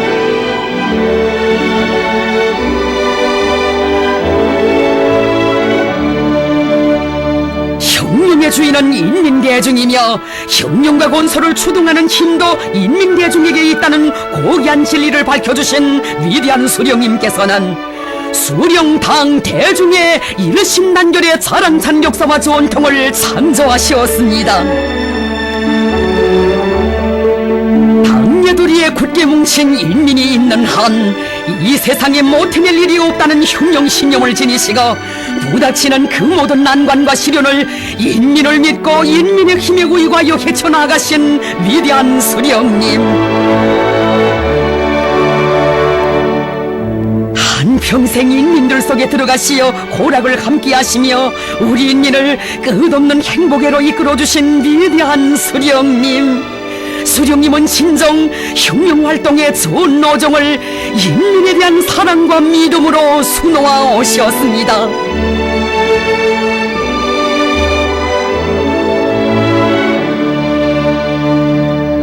위대한 수령님께서 주체혁명에 닻을 올리신 그날로부터 조선혁명의 영광스러운 역사가 시작되고 백두의 혁명전통이 마련됐으며 우리 혁명개호의 불패 통일단결이 이룩되어 세대와 세계를 이어 길이 빛나게 되었습니다.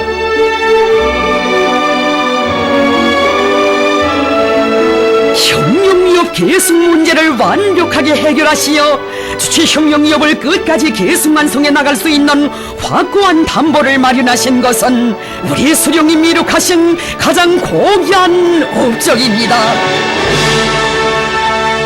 주체혁명위협을 끝까지 완성하는 것을 필생의 사명으로 내세우신 위대한 장군님께서는 우리 당과 국가 군계를 위대한 수령님의 당과 국가 군계로 강화 발전시키시었으며 독창적인 선군 정치로 조국과 민족의 운명을 수호하시고 사회주의 강국 건설의 활로를 열어놓으시었습니다. 위대한 수령님께서 개척하시고 위대한 장군님께서 승리적으로 존진시켜 오신 주체혁명위협은 경야는 최고領導자 김정은 동지의 세련된 용도에 의하여 새로운 역사적 전환기를 맞이하고 있습니다. 경야는 최고領導자 김정은 동지께서는 만만년 민족사의 특기한 대사변을 연이어 이룩하시어 김일성 민족 김정일 조선의 존엄과 국력을 세계 만방에 떨쳐주시고 위대한 수령님들의 숭고한 용언을 빛나는 현실로 펼쳐주고 계십니다. 참으로 대를 이어 수령복을 누리는 우리 인민의 도쟁 행로는 당녀들의 일심단결하여 자력자강의 위력으로 힘찬 진군을 타고쳐 나가는 우리의 앞길을 가로막을 힘은 이 세상에 없다는 것을 뚜렷이 확증해 주었습니다.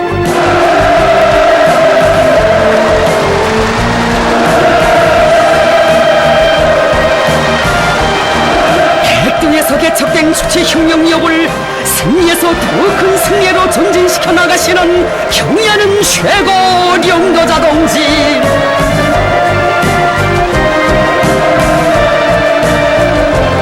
경야는 원수님을 따르는 길에 조국의 융성 동령이 있고 혁명의 최후 승리가 있다는 것이 뜻깊은 태양절을 맞으며 우리 군대와 인민이 더욱 깊이 새겨하는 설리입니다.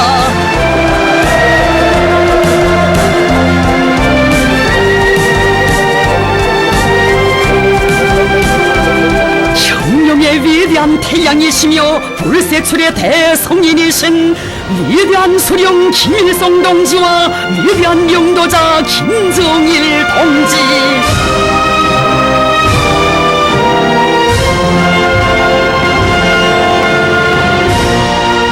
인민이 있는 곳 그 어디에나 위대한 수령님들의 거룩한 명도에 좌우거려 있고 수령님과 장군님은 우리 인민의 마음속에 신호보이의 모습으로 새겨져 있으니 천년이 간들 만년이 간들 우리 수령님들의 인민을 위한 한평생을 어찌 잊을 수 있겠습니까?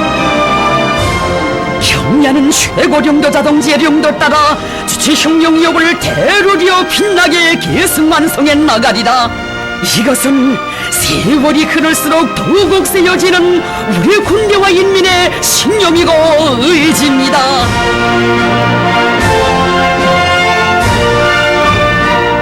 온누리에 빛을 뿌리는 주체의 최고 성지 금수산 태양궁전. 경야는 최고領導자 김정은 동지께서 태양절에 즈음하여 위대한 수령 김일성 동지와 위대한領導자 김정일 동지께서 영생의 모습으로 계시는 금수산 태양궁전을 찾으셨습니다.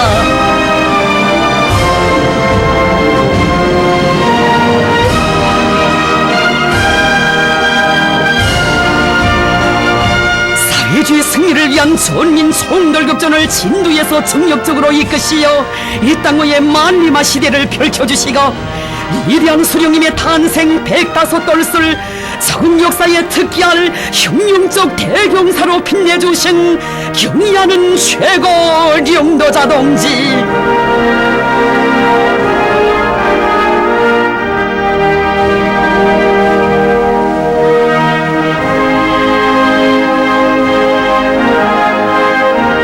저국의 부강본영과 인민의 행복을 위해 자신의 모든 것을 다 바치신 위대한 수령님과 위대한 장군님의 한생을 가슴 뜨겁게 돌이켜보시며 숭고한 경의를 드리시었습니다.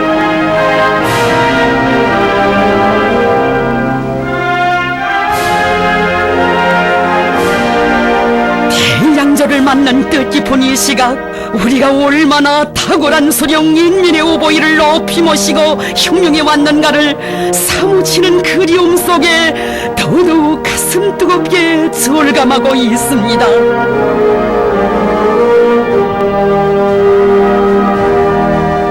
깊은 밤 이른 새벽에도 기쁠 때나 어려울 때나 위대한 수령님들과 마음속 대화를 나누시며 저국과 인민을 위한 멸사복무의 장정을 이어오신 경의하는 원스님이시었습니다.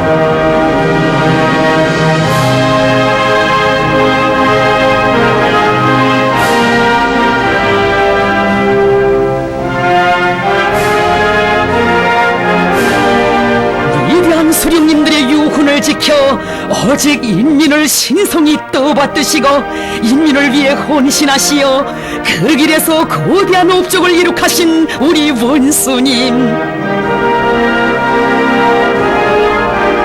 경의하는 원수님 계시어 우리 수령님들의 강국염원, 애국염원 그처럼 빛나는 현실로 펼쳐지고 있는 것입니다.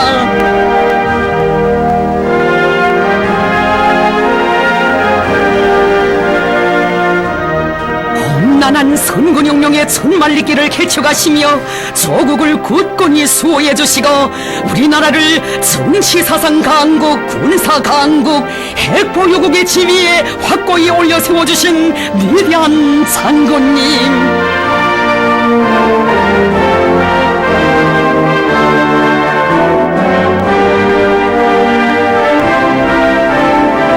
위대한 장군님은 우리 당과 혁명의 영원한 수령으로 언제나 우리 군대와 인민과 함께 계시며 우리의 앞길을 환히 밝혀주십니다. 우리 당과 군대와 인민은 장군님의 선군 혁명 위협을 끝까지 실현해 나갈 것입니다.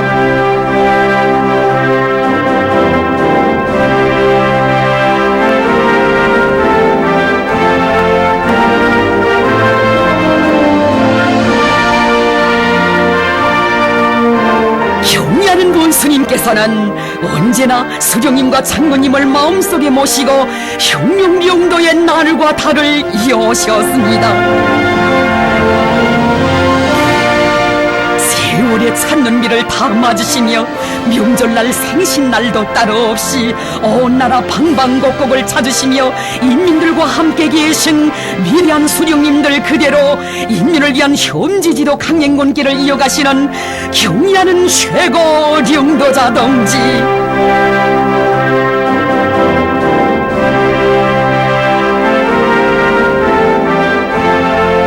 혁명 생애의 마지막 순간까지 저국의 부강 번영을 위하여 인민의 행복을 위하여 자신의 심장을 깡그리 불태우신 위대한 수령님들의 그 염원을 현실로 실현해 나가시는 우리 원수님. 원수님 계시여 수령님들의 혁명 위협, 태양의 위협 대류려 빛나게 계승 완성되고 있는 것입니다.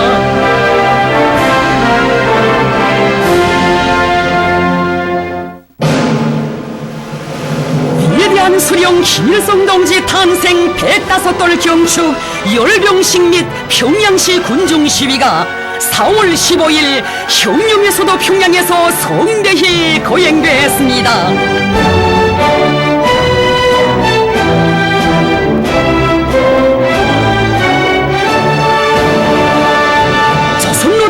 위원장이시며 조선민주주의인민공화국 국무위원회 위원장이시며 조선인민군 최고사령관이신 우리 당과 국가 군대의 최고領導자 김정은 동지를 맞이하는 조선인민군 육군, 해군, 항공 및 반항공군, 론흥적이군 명예비병대의 영조보의식이 진행되었습니다.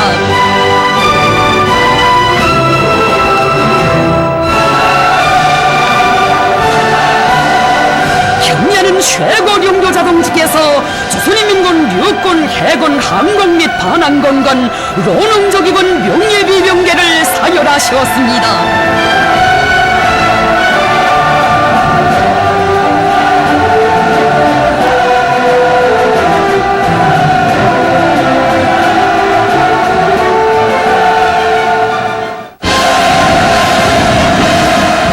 수령 김일성 동지께서 개척하시고 위대한 용도자 김정일 동지께서 이끌어오신 주체혁명력, 선군혁명력을 백성의 한결로 향도하시는 경야는 최고 용도자 동지를 우러러 우롱산 환호성 터져 올랐습니다.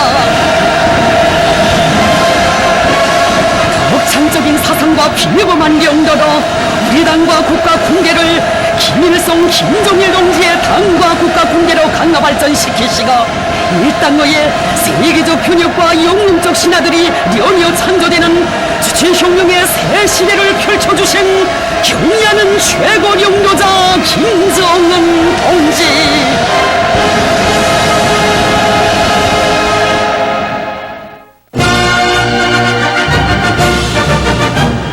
전진하는 사회주의의 강력한 기상이 차넘치는 소국의 중심에서 천하제 일명장을 높이 모시고 사상 최대 규모의 열병식을 거행하게 된 백두산 혁명강군의 영광 끝없습니다.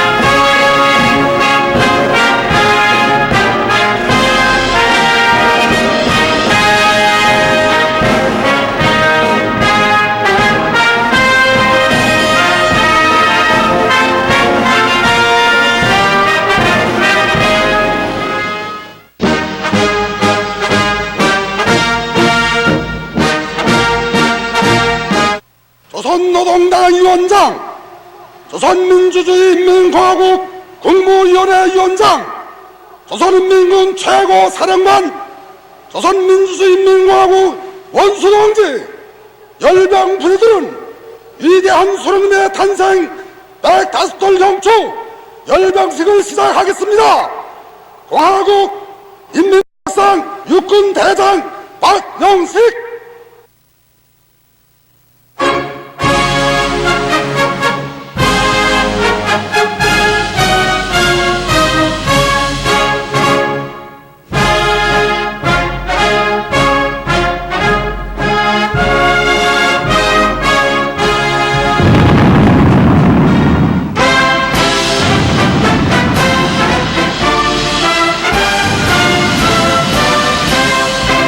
경야는 최고領導자 김정은 동지를 높이 모신 크나큰 민족적 긍지와 자부심 한껏 넘쳐나는 승리의 열병광장. 여기 김일성 광장 영광의 단상에 서 계시는 경야는 원수님 우러르며 새로운 주체 100년대의 첫걸음을 내디딘 그날로부터 지난 5년간 우리 당과 군대와 인민은 역사의 생존기를 과감히 헤치며 그 얼마나 자랑찬 위훈의 자욱자욱을 아로새겨온 것입니까?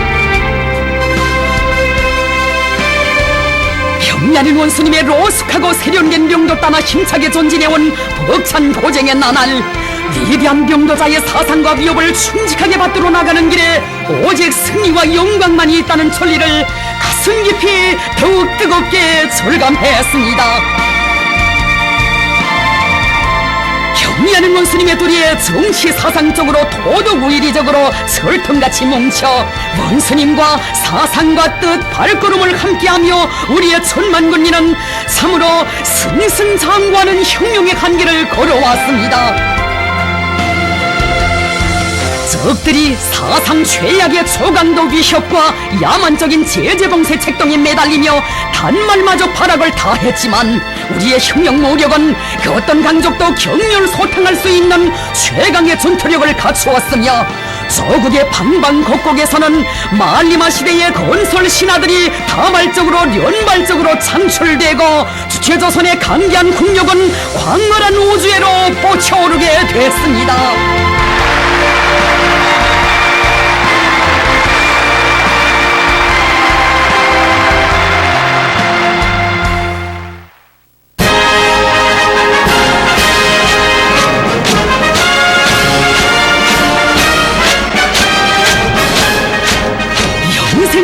주체 사상, 선군 사상을 장시하시고 필승골패의 혁명 무력을 창건하신 혁명의 타고난 소령 김일성 동지와 국렬의 선군 혁명 용도로 우리 인민군대를 수령의 군대, 당의 군대로 강화 발전시키신 실세의 선군 명장 김정일 동지.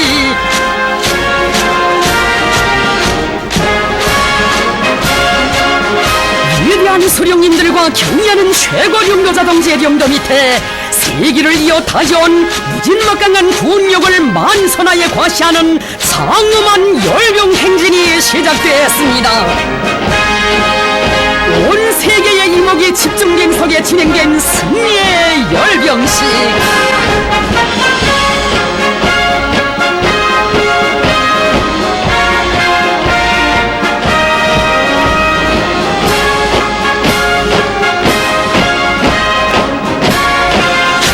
세기 50년대에 세계 최강을 떠버리던 미래를 다승하는 군사적 기적을 창조한 우리 인민군대는 비대한 힘을 믿고 설쳐되는 미국을 걸음마다 통쾌하게 족쳐대기만 하는 승리의 역사를 끝없이 이어왔습니다.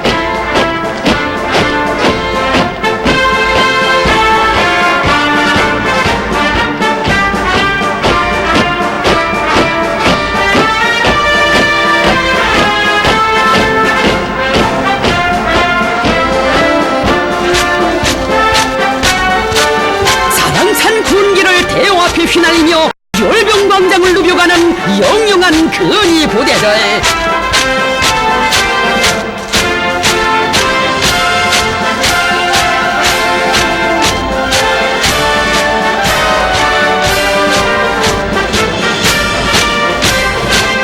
지난 조국해방전쟁 시기 멸적의 부대, 진격의 화살로 명성도를 치며 서울해방전투를 비롯한 수많은 전투들에서 혁혁한 전과를 올리고 날강도 미제를 무찌르는 격전장들마다에서 승리의 진격로를 앞장에서 열어제낀 금지 않고 열병종대들이 나아갑니다.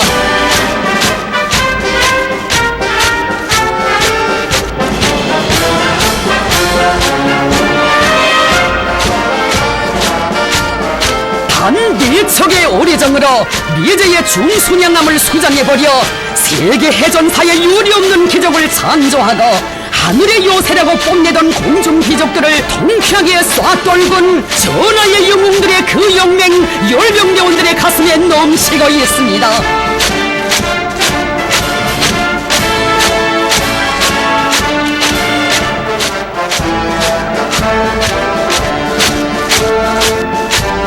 경리하는 최고 사령관 동지께서 명령만 내리신다면 백두산 번개와도 같이 제일 먼저 달려나가 적들의 심장부에 멸적의 비수를 꽂을 특수작전군 전투원들, 이들이 들어잡은 총대마다에 세기를 두고 쌓이고 쌓인 분노를 가슴 후련히 풀고야말 선백배의 복수심 서리빨치고 있습니다. 백두산 장군들의 담력과 배짱을 그대로 닮은 맹모 지휘관들이 이끄는 열병종대들이 당과 수령께 충정을 맹세하며 범무당당히 나아갑니다.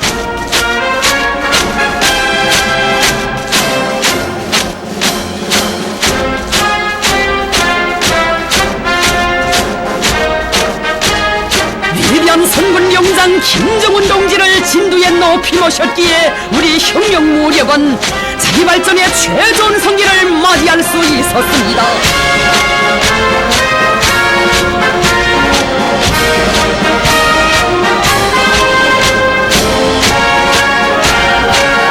우리 혁명무력은 원수님의 명도만 받던다. 그 신념진인 강철의 대어.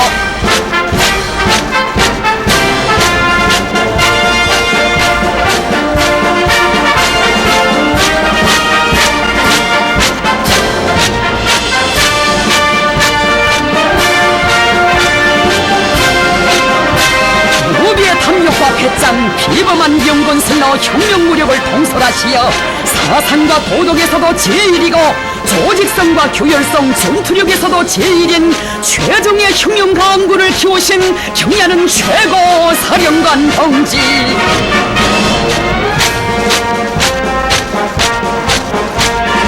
전군 김일성 김정일 주의파에 기치 높이 사회주의 수호전의 결사대, 사회주의 강국건설의 돌격대로 튼튼히 준비된 위대한 수령님과 장군님의 군대, 조선노동당의 군대.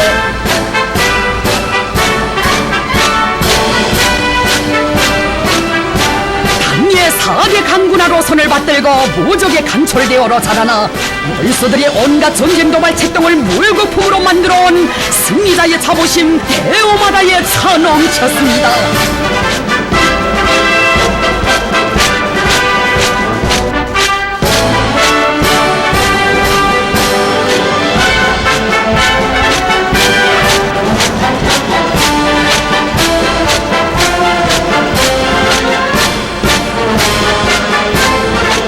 경야는 원수님의 명도의 손길 아래 조국보위, 혁명보위, 인민보위의 위력한 보검으로 고도로 중의화되고 안팎으로 모친 혁명군대로 장성강화된 백두산 혁명강군을 당할 자 이 세상에 없습니다.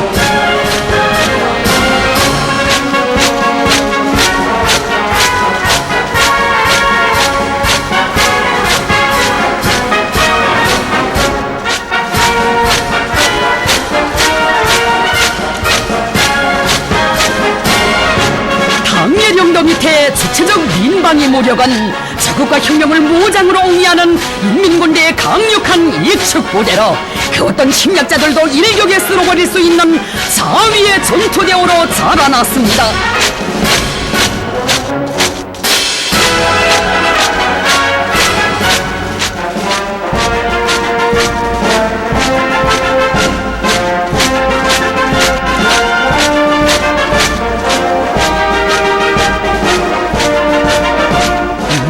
함께 이런 위대한 주체적 민간 무력이 있고 전국가적 전인민족 방위체계가 튼튼히 세워져 있기에 우리 조국은 그 어떤 원수도 감히 범접 못하는 난공불락의 요새로 굳건히 솟아있는 것입니다.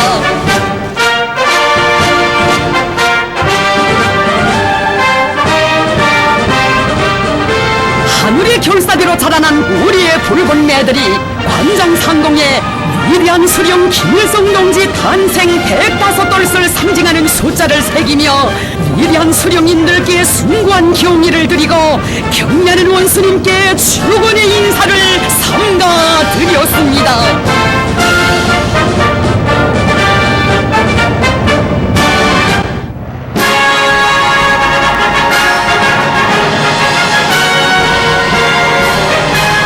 세의 선군병장들께서 민족만대의 애국유산으로 물려주신 국방공업의 무진막강한 위력을 시비하며 열병광장을 누벼나가는 기계화 종대들.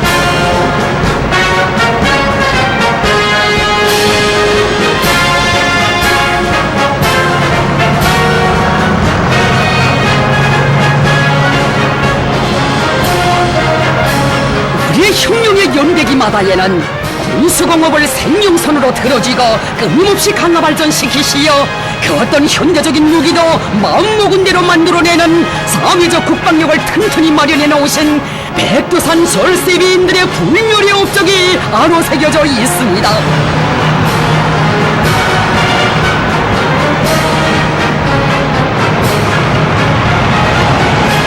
위대한 수령님들께서 독창적인 국방건설 노선을 제시하시고 한평생을 바치시어 나라의 자주권을 수호하고 민족의 번영을 위한 강력한 군사적 담보를 마련해 주셨기에 우리 저국은 세계적인 군사 강국, 핵 강국으로 솟구쳐 오를 수 있었습니다.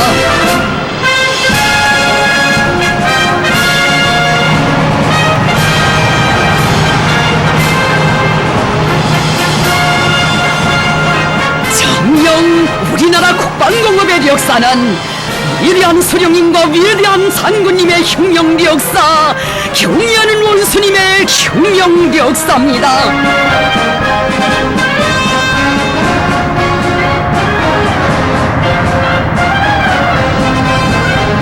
민족사에 특기할 타계단의 경이적인 사변들을 안아오시어 최후승리를 믿음직하게 담보하는 혁명의 총대를 더욱 세게 펴려주신 경의하는 최고령도자 김정은 동지.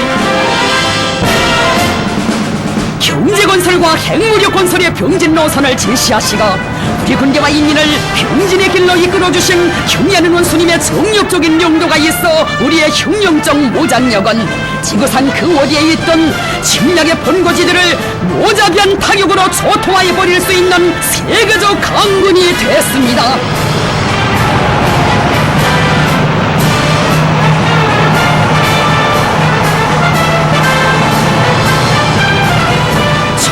전쟁에는 전면전쟁으로, 핵전쟁에는 우리식의 핵타격전으로 우리의 존엄을 건드리는 자들을 추워도 용서치 않고 상상도 할 수 없는 강력한 타격전으로 씨도 없이 쓸어버릴 멸종의 맹세 최첨단 정밀 타격 수단들에 만장약돼 있습니다.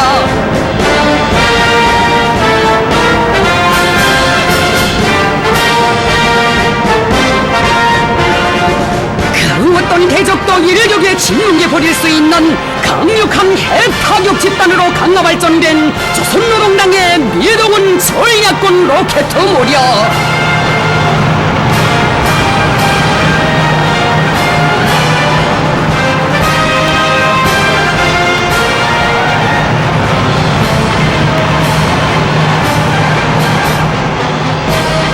경의하는 우리 원수님, 적의 운명과 민족의 존엄이 실린 저 하나하나의 전략 무기들의 개발 완성을 위해 진정 그 얼마나 험난한 길, 무수한 낮과 밤들을 이어오신 것입니까?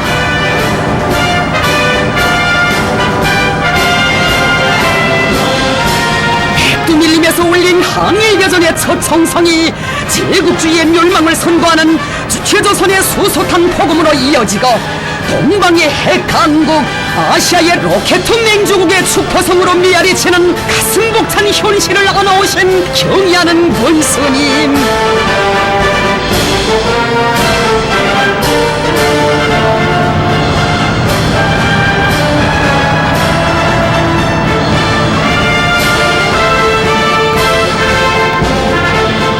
위대한 수령님들께서 한평생 걸으신 군력 강화의 길을 구람없이 걸으시어 우리 저국을 세계적인 핵강국의 존열에 당당히 올려 세워주신 경의하는 원수님의 그 업적, 우리 군대와 인민은 천수만개로 전해갈 것입니다.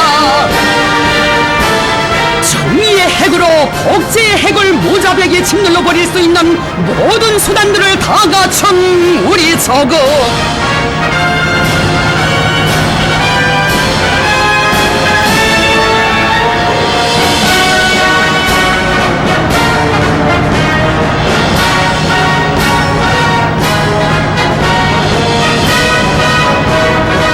오늘의 장엄한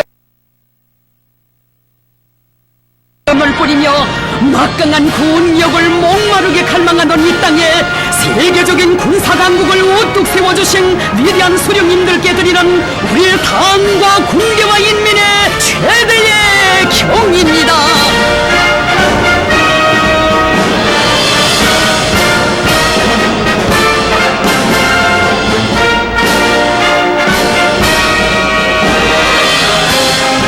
세계가 공인하는 탁월한 군사 전략가, 천하제일 용장이신 우리 흉용무력의 최고 사령관 김정은 동지께서 영도하시기에 백두산 대국의 힘 천하를 뒤흔들고 주치의 선군 흉용위협의 승리는 확정적인 것입니다.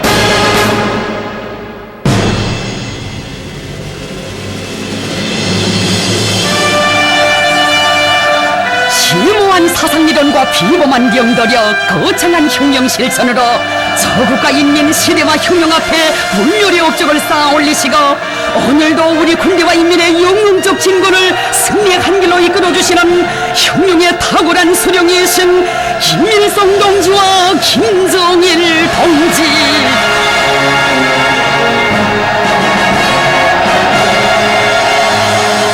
역사상 처음으로 억압받고 천대받던 인민대중을 국가와 사회의 참된 주인으로 내세워주시고 세계적인 낙후와 빈국만이 지배하던 이 땅 위에 자주자립 자위의 사회주의 국가를 일도 세워주신 주체의 영원한 태양 우리 수령님.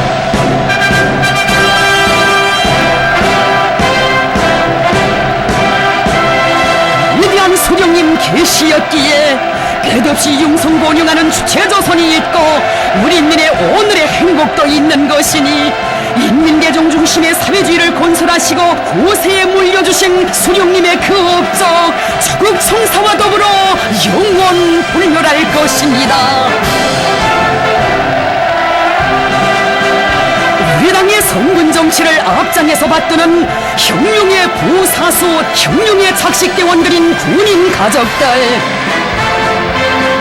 경리하는 원수님께서는 열광의 환호를 올리는 군인 가족들에게 따뜻한 축복을 보내주셨습니다.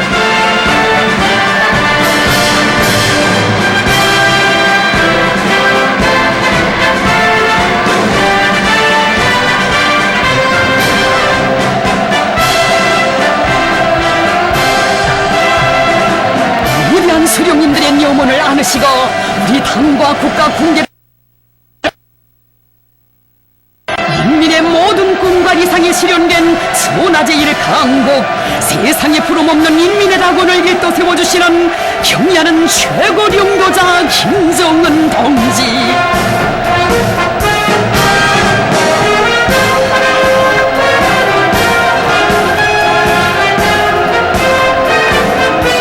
경리하는 원수님을 받드는 길에 사회주의 위협의 승리가 있다는 확고한 신념을 지니고 배곡 같은 충정을 바쳐가는 우리 인민.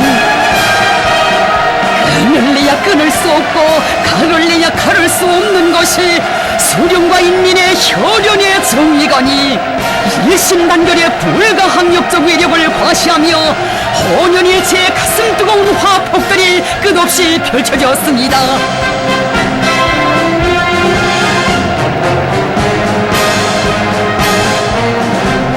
경리하는 원수님 명도 따라 우리 인민은 사륙자강의 위대한 동력으로 주체의 사회주의 위협의 승리적 존재를 힘있게 다구쳐 나아가고 있습니다.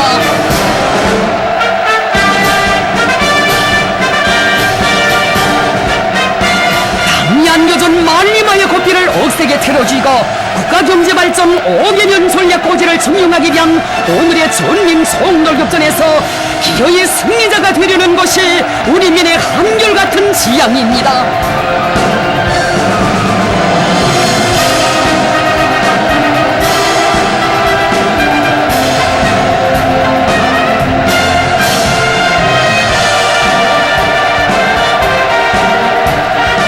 화자 기술자들을 우리 흉룡의 강력한 핵심 부대로 내세워주신 경의하는 원수님.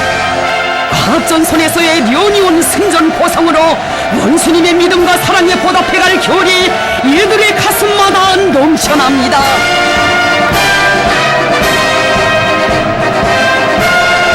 경리하는 원수님 계시여 주체의 사회주의 위협은 반드시 승리한다는 것이 우리 군대와 인민이 간직한 철석의 신념입니다.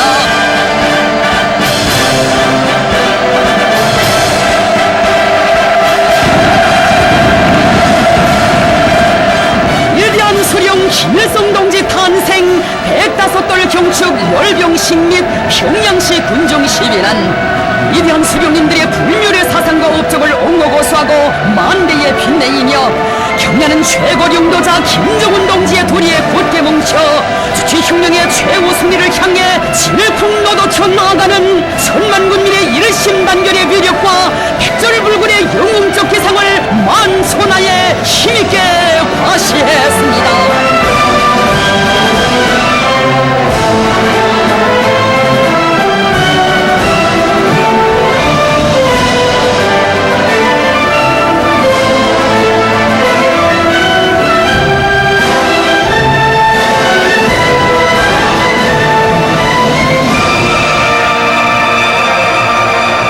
노동당의 위대한 병도자이시고 백두산 대국의 승리와 영광에 기치신 경야는 최고 용도자 김정은 동지.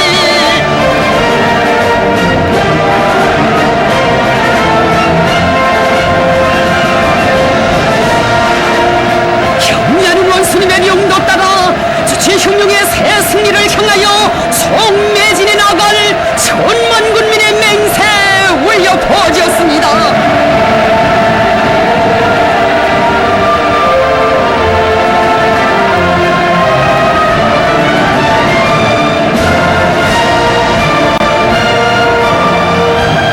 위대한 김일성 김정일주의 기친 높이 들고 수령에 대한 배국 같은 충정과 의리로 심장에 피를 끓이며 만리와 속도로 세월을 주름잡아 달려나가는 우리 인민은 경야는 원수님의 도리에 곧게 뭉쳐 새로운 주체 백년대를 위대한 승리의 연계로 끝없이 빛내어 갈 것입니다.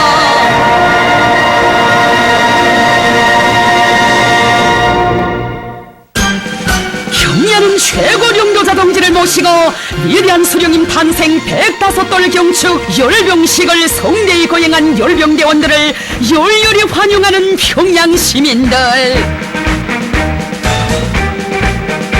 이 세상 그 어디에서도 찾아볼 수 없는 군민 대단결의 참모습이 수도의 거리마다에 펼쳐졌습니다.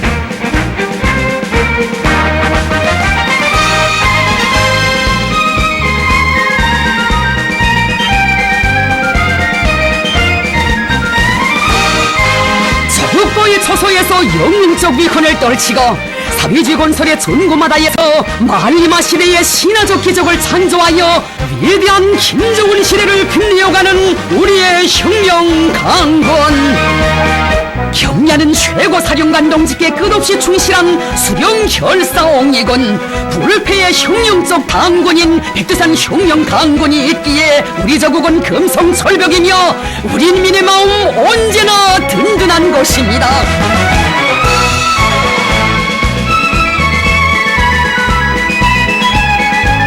월수들이 가장 무서워하는 것이 바로 당과 수령의 도리에 사상과 뜻과 정으로 굳게 뭉친 군민일치, 군민 대단결의 위력입니다.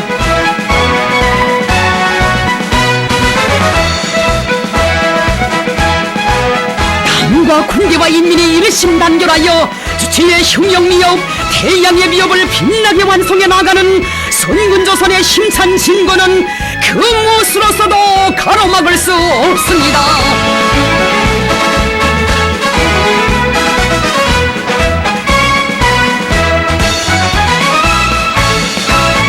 위대한 용도자를 모시고 있고 수령의 비업을 총대로 담보하는 혁명무력이 있으며 군대와 인민이 한마음 한뜻으로 당을 받들어 충정 다하기에 사회주의 우리 저국은 그처럼 강대한 나라로 온누리에 빛을 뿌리고 있는 것입니다.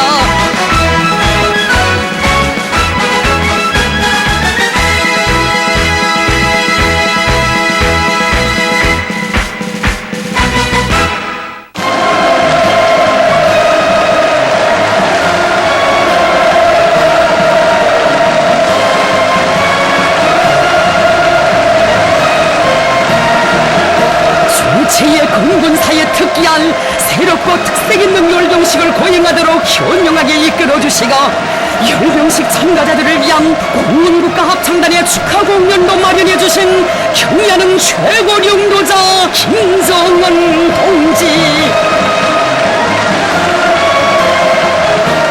그처럼 바쁘신 속에서도 몸소 자기들과 자리를 같이 하시고 공연을 보아주시는 크나큰 운정을 베풀어 주신 경의하는 최고領導자 동지께 열병식 참가자들은 다함없는 감사의 인사를 삼가 드렸습니다.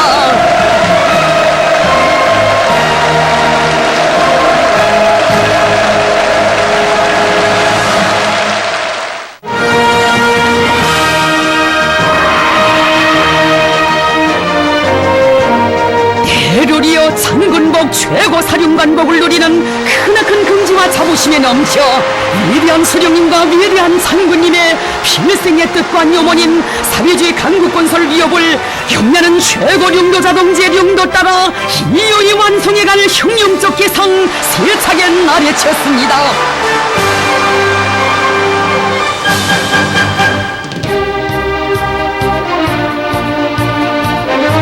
사회주의 조선의 존엄과 불패성의 상징이신 경의하는 최고領導자 동지를 모장으로 받들어 갈 혁명적 열기에 넘쳐있는 인민군 장병들.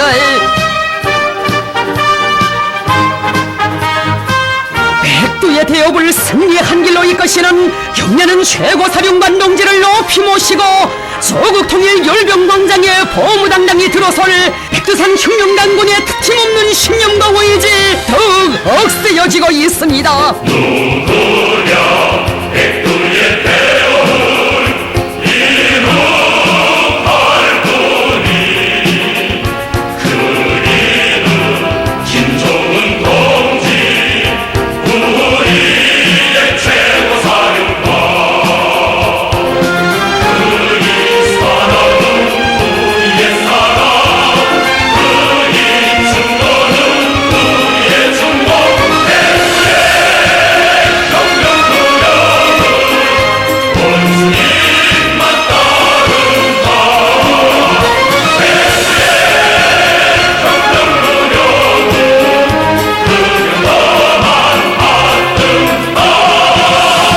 경의하는 최고領導자 동지의領導따라 혁명의 총대로 태양조선을 굳건히 수호하고 만대에 빛내어 가려는 것이 천만 장병들의 불같은 맹세입니다. 변심을 거는 동명의 총대 위대한 김정은 동지 사수할 듯하리라. 그의 결심은 우리의 목표, 그의 명령은 우리의 승리.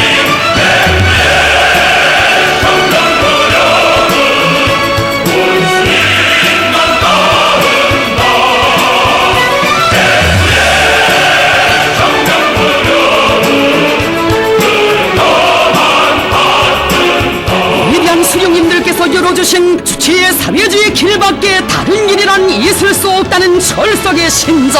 하늘 땅이 열백 번 뒤집히고 그 어떤 천지